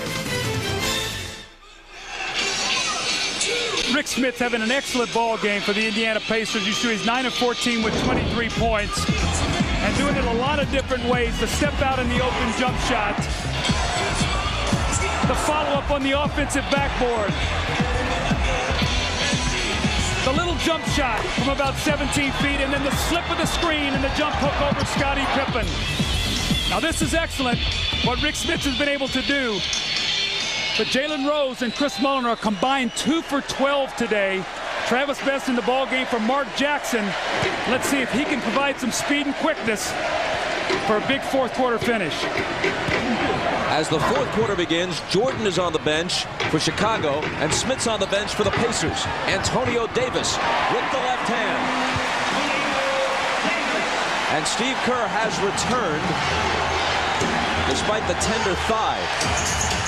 See, I like when Indiana has Davis in the game because he brings them the energy and the emotion. Kukoc to Rodman, who slings it out to Pippen, and now Kerr for 3. Got it. Now that's a pro. Sits there the whole game with a bruised hip, steps right back on the floor, and drills a 3. That's a pro. What that also does is buy another minute's rest for Michael Jordan. Since they're in front by 9. Jalen Rose answers with a 3 of his own. See, these are the 2 players who were big for you the other night. Davis and Rose. Let's see if they can step up and be big for them again this afternoon.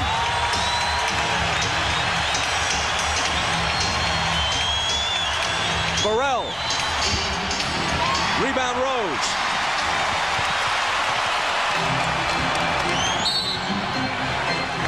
And there's a whistle from Bill Oates, a Chicago foul. See, on that last play, let's watch the ball movement of the Chicago Bulls. The penetration, the kick, the movement around the horn, right in his spot, bam, wide open 3. Now you come back with the Pacers again, ball movement, fake, Jalen Rose takes his time, lines it up, and drills a 3. Back live, the foul on Kukoc was his 3rd.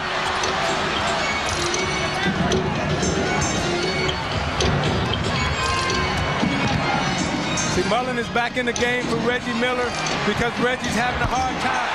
Jalen Rose is not having a hard time. He hits his 2nd straight 3.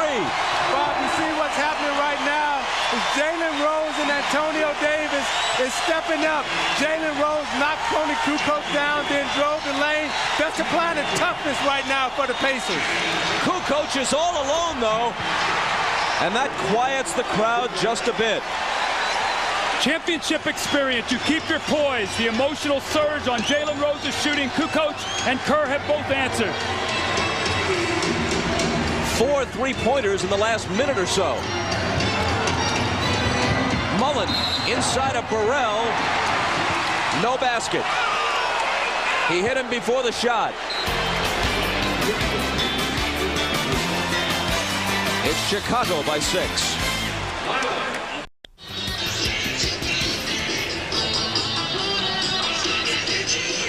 Another shot from pilot Dan Thomas and the folks in the Goodyear blimp. The Pacer bench has been so vital to their success all season long. The emotional toughness of Antonio Davis in the post against Dennis Rodman, and Jalen Rose with back-to-back big threes to give his team some energy and some life. And they're going to need the bench to finish this game out strong with Reggie Miller not being 100%. You see what their bench has done at home. They've shot 47% at home and on the road 39%. And that's what you normally see. Your starters play much better on the road and your bench plays much better at home. Today you see what they've done. +8. Let's play on Scott Burrell is first. You know, Rik Smits playing as well as he's playing. I know Larry Bird doesn't like to play the three big guys together, but I think he should try to play Rik Smits because Mullen is struggling and play Davis, McKee, and Smits together. Foul before the shot, and it's Burrell again. His second. The one thing I like about this lineup, you've got Best, who's a ball handler with quickness. You've got Jalen Rose, who can handle, Mullen, who can shoot, McKee, who can handle the ball, and Davis's toughness. So you have a very mobile team. I think he needs defense and mobility out on the floor right now, and the other's got to pick up the scoring. Rose working on Burrell. Kukoc coming over. A nearly impossible shot won't fall. Here is Michael back in the game. And an immediate whistle at the other end. Michael got a pretty good rest out of this. Well, he got 2.5 minutes, and they only lost 2 points because Kerr and Kukoc both hit big three-point shots.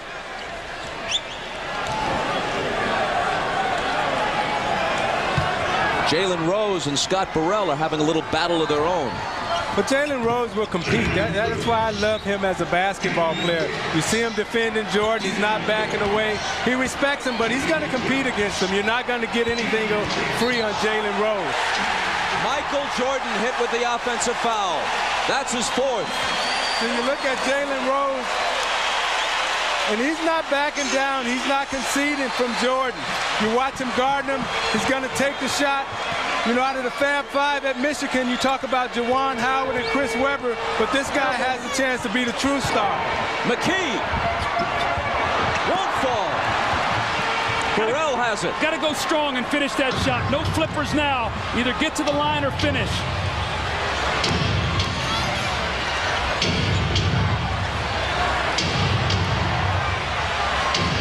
Kerr from Michael. Into the lane he goes. Hold on. He was fouled as he made his move. Now that's 4 on Mullen. I think the question is, have we seen the last of Reggie Miller today? Because Isaiah, well, here he comes off the bench right now, because I was getting ready to say, the longer he sits there, the tougher it's going to be for him to get warmed up again with that ankle. Yeah, at the half, we talked about it. We said, let's watch and see if that ankle gets tight. Now, when you have an ankle injury like that, you have to keep pushing and you have to keep running because your foot acts as a pump and it pumps the blood up out of your foot and it lessens the swelling.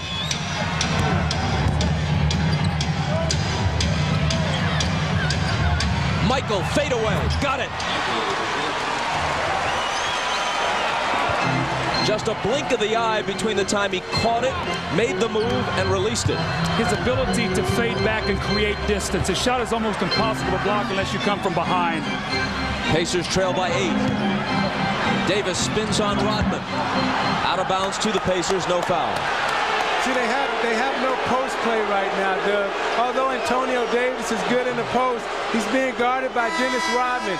You can't go to McKee on Kukoc because the size is the same. So you're missing Rik Smits inside to give you that strength, and he's playing really well right now. And when you look at Chicago out there, they have no big people. I think what would happen is if he would come back in with Rik Smits, I think you would Phil Jackson immediately counter with Luke Longley. Well, let's see if he does, because here comes Smits. No luck on the shot for Indiana. Pippen just back in. Knocked away from Michael by Best. And into the hands of Rose.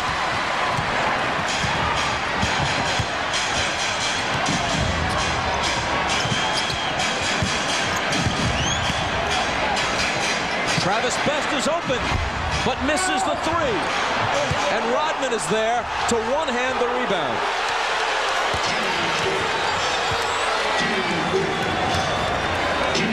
14 rebounds for Dennis.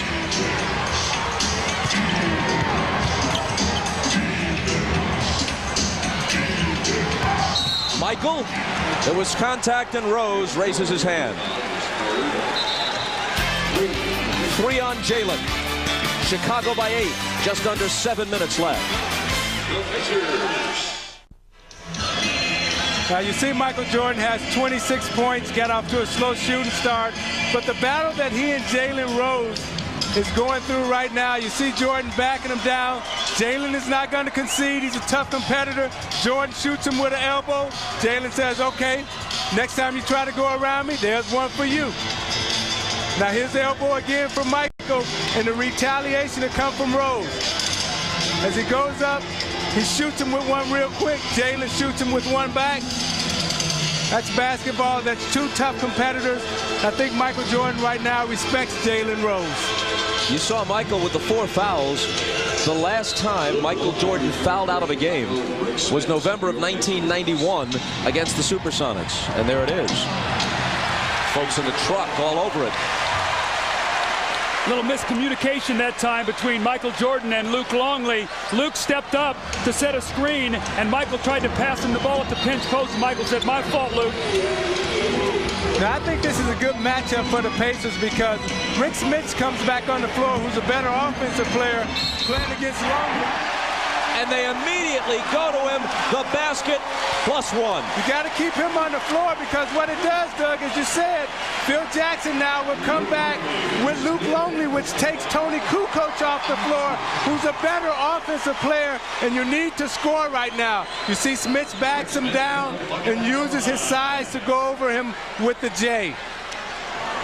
Meanwhile, 5 on Longley. This is the most patience I think that I've seen with Rik Smits in this series so far. Anytime he's seen the double team, he's given the ball up. He's starting to punish that double team now. He's big enough to take that ball through people. You remember in the New York series, we talked about this earlier in the game, how he started slow against Patrick Ewing and the Knicks, was 3 for 19, and then he settled into the series. They're back within 5.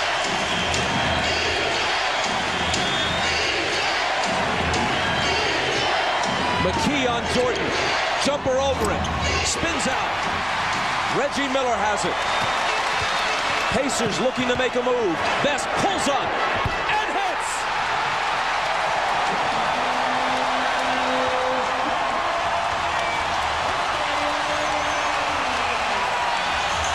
Chicago by 2.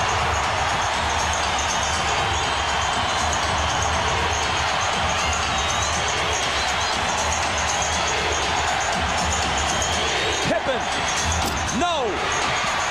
Chased down by Harper.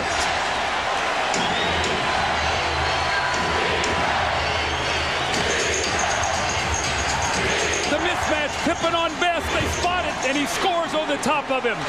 You could see it all the way. Michael saw Scotty, said, get in the post, and he got him the basketball off a second shot opportunity that Ron Harper ran down the miss.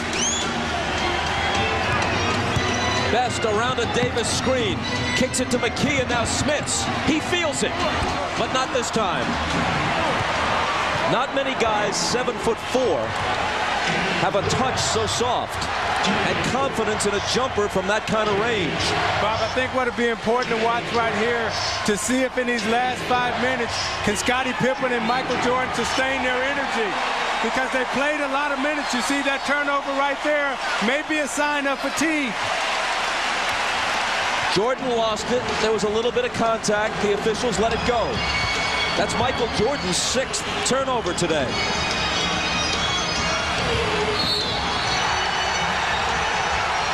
And a foul off the ball, and if it's on Longley, he's finished. And Phil Jackson is screaming at Luke Longley, and he said, Luke, how could you do that? How could you be so dumb? How could you get baited into that?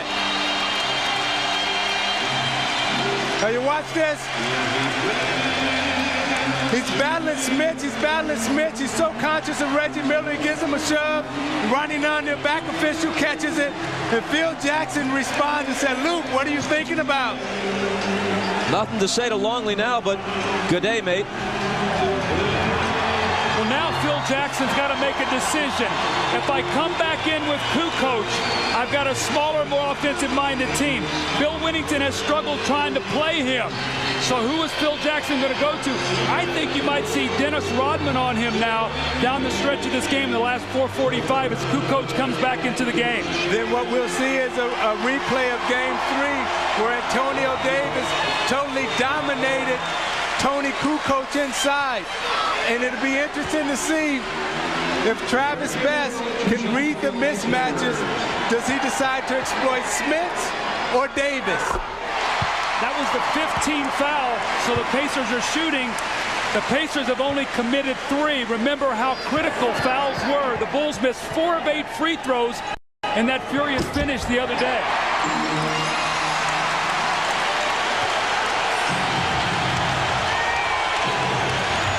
After Miller's free throws, it's again a 2-point game. Jordan through a crowd. It's short, but Rodman, he can't hit it. Here come the Pacers, and here comes the crowd. A basket here could tie it. A 3 could give them the lead. Now they have Kukoc guarding Smits. McKee for the lead. Indiana by 1.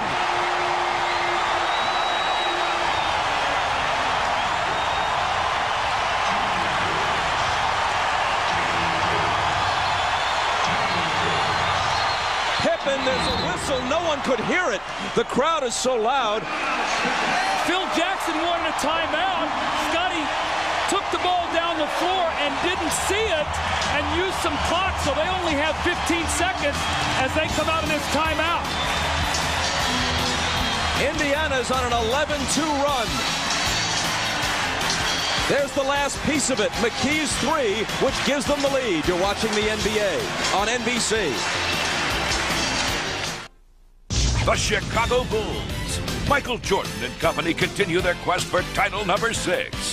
The Indiana Pacers. Larry Bird's team wants to dethrone the reigning NBA champions. It's the pivotal Game 5. The conference finals go prime time. Wednesday night at 9 Eastern, 6 Pacific on NBC. Keep your eye on Derek McKee right here. Watch the blow that he's going to take to his head from his teammate. He rolls over. This is right before he comes down and hits a three-point shot. Where am I? Then he almost gets run over by a pack of Bulls. He comes to the other end, and he said, you know what? I can still make the open shot, though, and he buries the 3 to give the Pacers the 1-point lead. Indiana has hit 9 of 16 three-point attempts in this game. They once trailed by 12. They lead now by 1. Jordan. McKee wants to make him make jump shots. Keep him in front of him. Don't let him get to the rim. He doesn't make that jump shot. Rebound, Antonio Davis. Keep the pace of the game up. This is how you're going to win the game if you're Indiana. Keep the pressure on them.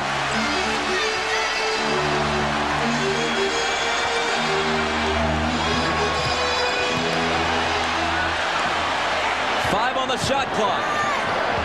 McKee, no look pass to Davis, who's fouled by Rodman. Reggie Miller was begging for that basketball. He came up on the screen on the weak side, wide open, but Travis Best was looking the other way. You watch him come around here on the curl, and he's clapping. Look at me, look at me, look at me. Get it right here. See, now, one of the things that's happened now with Indiana, they've put about 4 or 5 different players as we see Davis miss the free throw. Bob, they've guarded Michael Jordan with Mullen. They've guarded him with Miller. They've guarded him with Rose. And now they've guarded him with McKee. They're trying to keep a fresh body on him. Derek McKee at 6'10" will force Michael Jordan out on the perimeter to try to make him make jump shots. Antonio Davis comes up empty. The foul a moment ago on Rodman was only his second. That's the same guy that made the 2 crucial free throws at Game 3.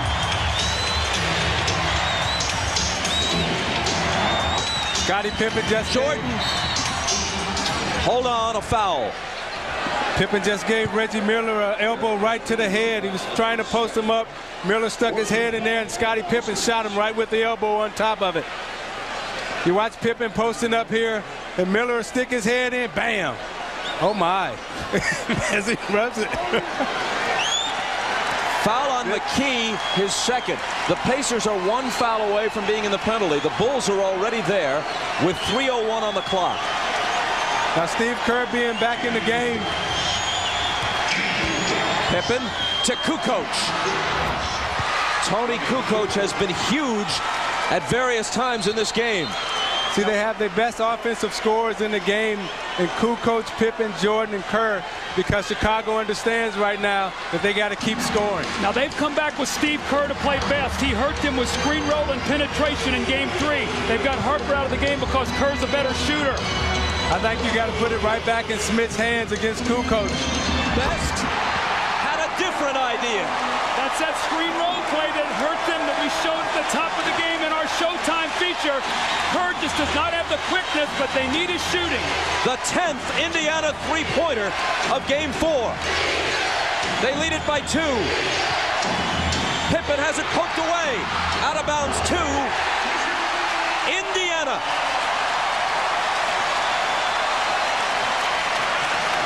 Bob, one of the things here, Reggie Miller is one of the best in the league.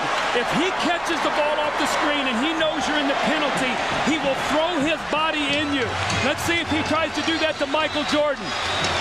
Again, they're going with Best down the stretch, as they did in Game 3 instead of Mark Jackson. It's Smits on the run. It spins out. Rebound Rodman. 16th board of the game for Dennis Rodman. Jordan thought about a 3, gives it up to Kerr. Michael for Kukoc. It's Chicago in front again.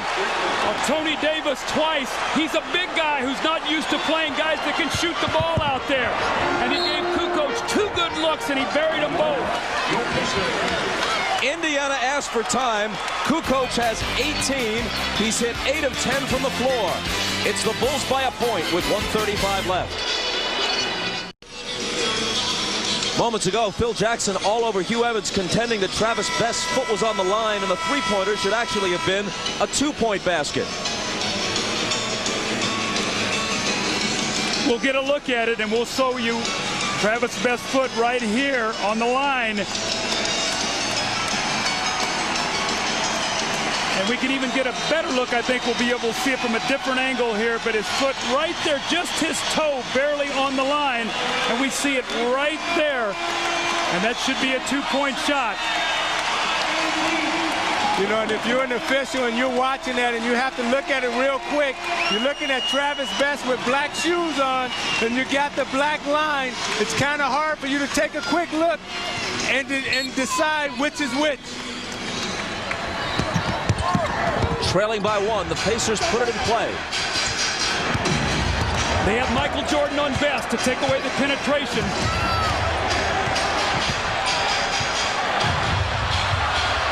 Smits comes out the screen for it. Best into the lane. The floater is short. Loose ball battle won by Pippen. See, Smits had Kukoc pinned deep into the lane, but Best missed him because he was dribbling the basketball. That's one of the problems with Best as a point guard, that he dribbles.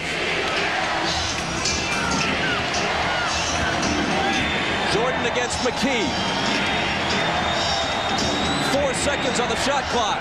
It'll be Michael, and it'll be Chicago by 3. That was Michael's first basket since 8:07 remained in the game. He has 28.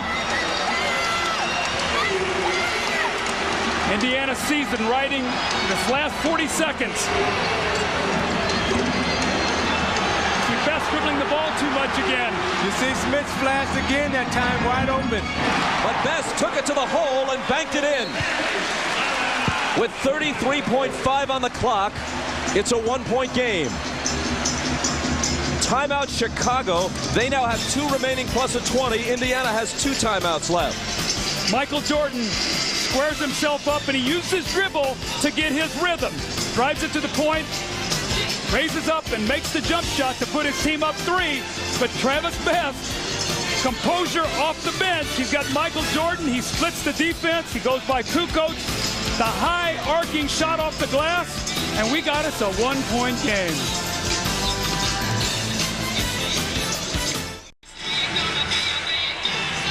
Another memorable Memorial Day game shaping up for these teams. In this decade, the Bulls swept the Pistons and went past the team that had haunted them and on to their first NBA championship in '91 on Memorial Day. 2 years later, Michael with 54 in Game 4 against the Knicks. And then in '95, it was the Pacers' turn, the game in which Rik Smits hit the game winner, a contest that saw 4 lead changes in the final 13 seconds. Remember the exchange of what seemed to be game winners, first by Penny Hardaway and then by Smits. Here it's Chicago by 1 as they put it in play. You see Bulls take it length of the floor, not half court. Kerr, a great free throw shooter. And now Kukoc. Hold on. There's an offensive foul. An illegal screen is called. And the Pacers are going to get the ball with 21.8 on the clock. It's on Rodman, and it's his third. And Rodman went to set the screen. He was trying to free Jordan. And he kind of leaned in a little bit. You see him here at the top of your screen. And watch the shoulder. Just a little slight shoulder. Kind of touchy at this point in the game. However, it was an offensive foul. And we'll be back after these messages and a word from your local station.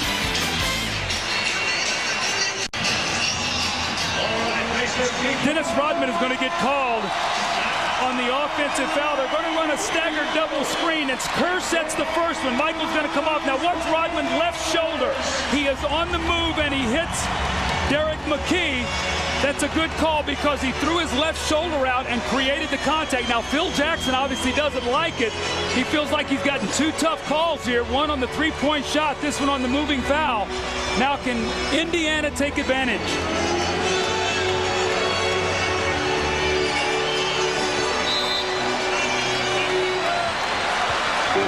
Best brings it out of the backcourt, confronted by Jordan.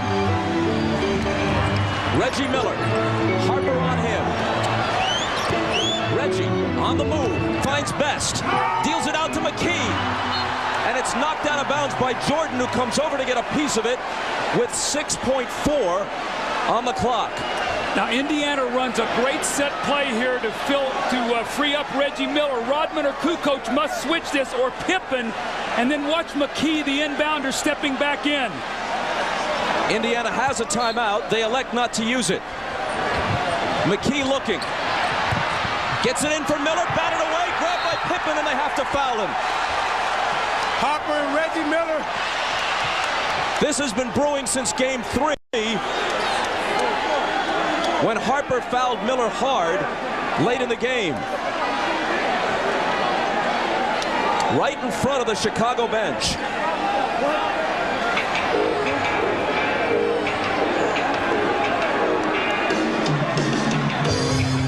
Now Pippen's going to go to the line. What would be crucial here is if technicals are called. That would throw everything off. And that's what the officials are talking about. If Pippen goes to the line, even if he makes 2, Indiana, a great 3-point shooting team, would still have an opportunity to tie. See what happened here is Reggie Miller gets called for the foul, and you see Harper pull Reggie Miller into the bench and then push him off, and Reggie Miller goes back at him. Man, you can't do that. You can't run the risk of a technical in this situation, no matter the provocation.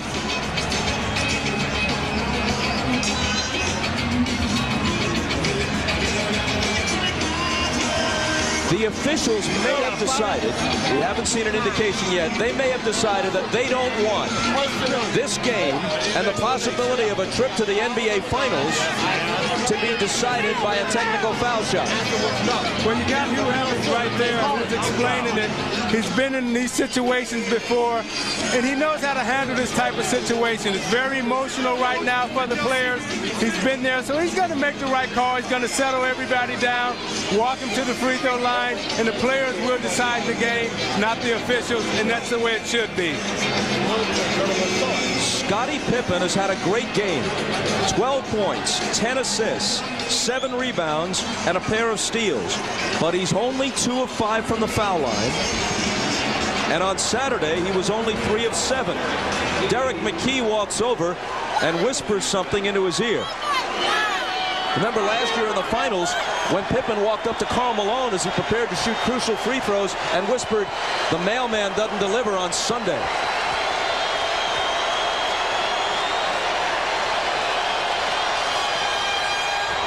A miss. And see, I can tell you what's going through Scottie Pippen's mind as a player. You're sitting there concentrating, and it's not butterflies that's in your stomach. It's a big whale that's swimming around in there. Now, I'd put Antonio Davis on Rodman. Rodman too quick for Smits here. You don't want to give up a second shot. Missed them both.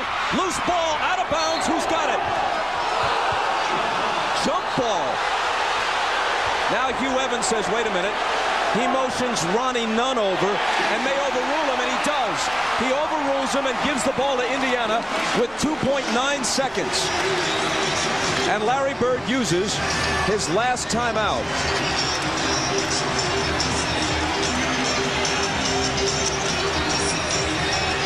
Michael Jordan is going to come over the top of this loose ball, and you're going to see his left hand looks like he knocks that ball out of bounds very close. Now, Ronnie Nunn did not have a good look at it. Hubert Evans on the other side saw it. Let's watch again. Watch Michael's hand here. That's definitely off Michael's hand. He and McKee were wrapped up there.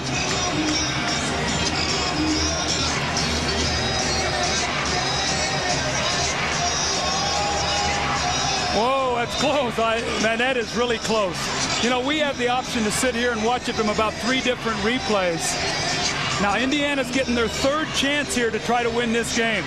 See, I think you got to go back to Rik Smits, right into the hole. He's being guarded by Kukoc, and take your chances there. If Indiana scores here, this series might very well go the limit. If they don't score, you have to think it's very likely that the Pacers will be finished Wednesday night in Chicago, where the Bulls are 27-2 in the playoffs over the last 2 years. So these next 2.9 seconds may be worth several days for the Bulls in terms of rest. If they can end it now, they pick up important time to rest up for Utah. Let's go back to the scuffle in front of the Chicago bench.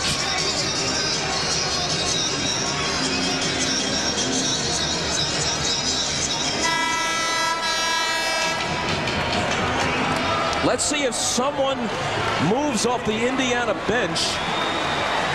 Watch the left of your screen. Right there, somebody. It could have been Jalen Rose. Right there, that's Jalen Rose. Did not advance beyond midcourt. And there's Rick Carlisle, one of the assistants, coming over saying, "Get back here." Now, it's possible that Rod Thorne will review that tape, and it is possible that Jalen Rose will not be a participant Wednesday night in Chicago. Well, it all depends on how technical you want to be. The rule says that you can't come on the floor.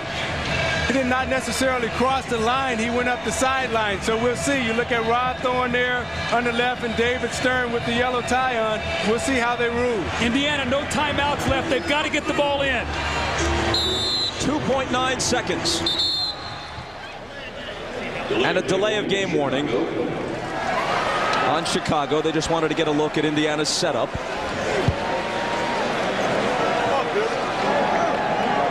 Kukoc is on Smits. Jordan is on Best. Harper's on Miller. McKee gets it into Miller for the win. It's there! 4/10 of a second.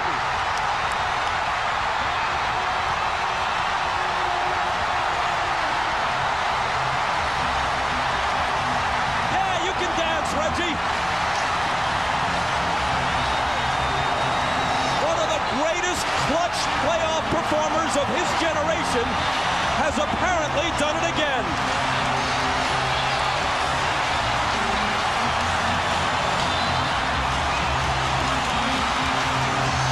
Reggie Miller, now watch him. He's going to come off one screen, give Michael a bump, and he lets it go.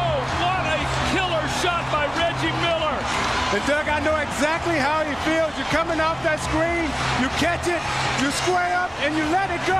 And the adrenaline that's going through your body right now, it's hard for you to really contain yourself. Look at his emotions. He don't know what to do because so much juice is going through your body. You're so happy. You see he's looking like he's ready to cry. Look at Reggie once again. He got away with a little bump on Michael. He got really open. I can't believe he got that open on that play, knowing they're probably going to go to Reggie. But where's the limp? No. He forgot he's got a bad ankle. With too much adrenaline flowing through your body, that's what you say, I love this game. That's what it's really all about right there. And you look at Larry Bird, who's been there before. Nothing to it. I've done that about 20 times in my career. Come on back over here, fellas. Yeah, but let me illustrate his stomach. Well, that's an almost unbelievably placid demeanor, considering the fact that Market Square Arena is a complete madhouse. Bob, they put 0.7 of a second. You can still get a catch and shoot. At 0.3, it can only be a lob to the basket. So the Pacers got to be smart here. They've got to be ready to switch anything so you can't get a quick catch and shoot. After the basket, it showed 0.4. They restored 0.3 and put it at 0.7. The two big misses by Scottie Pippen at the free throw line set the stage. Had he made them both, the best the Pacers could have done was to tie on that 3. Now they lead by 2. Now they've got their biggest man, Rik Smits. He's got to get up all over Tony Kukoc because they do not have time to throw it back to him for the shot. Now Michael Jordan likes to take it down into the post right here and seal his man and shoot the fadeaway J.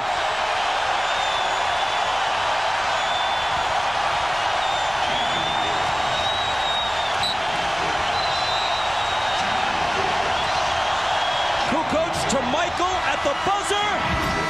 It spins out. It spins out.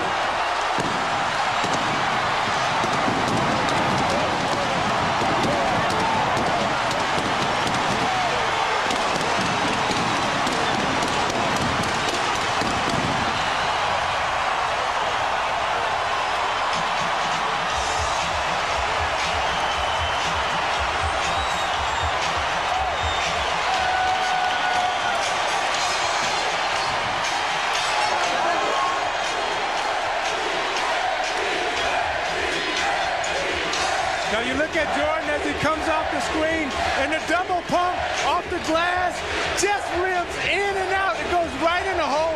That's the greatness of Michael Jordan, his concentration. Let's take another look at it. I thought Derek McKee was going to block this shot from behind. Michael felt him, brought it down, and let it go. That would have won the game. And Michael Jordan so disappointed. He is so great, and he has done it so many times that everyone at Market Square held his or her breath as he let it go, and you cannot come much closer without making it. Now you look at Phil Jackson's face, oh, right in the hole, and he's saying right now, we know we got a series going on our hands because Indiana didn't die. And you look at Larry Bird, been here before, done that again, no pressure. Ahmad Rashad is with Reggie Miller. All right, thanks, Bob. Reggie, they say that the playoffs don't start till the home team loses. You guys refuse to let that happen. Well, you know, we were behind the 8 ball all game. We were always playing catch-up. You know, our bench came in and played fantastic for us once again. Travis Best hit some big shots for us. And we never wanted to quit in this game. We understood that they were going to come out. This is the game they wanted to go back home 3-1. But we never wanted to quit. How confident were you going down to that last shot? You had been idle for a while and come in and hit that big shot.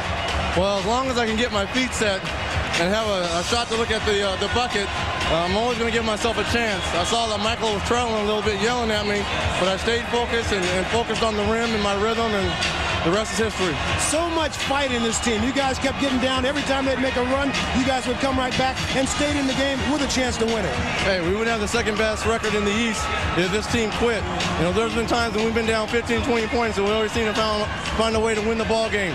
We got great veterans on this team, coached by a legend. Things like that happen. A great performance, Reggie, on that sore ankle. How's it feeling now?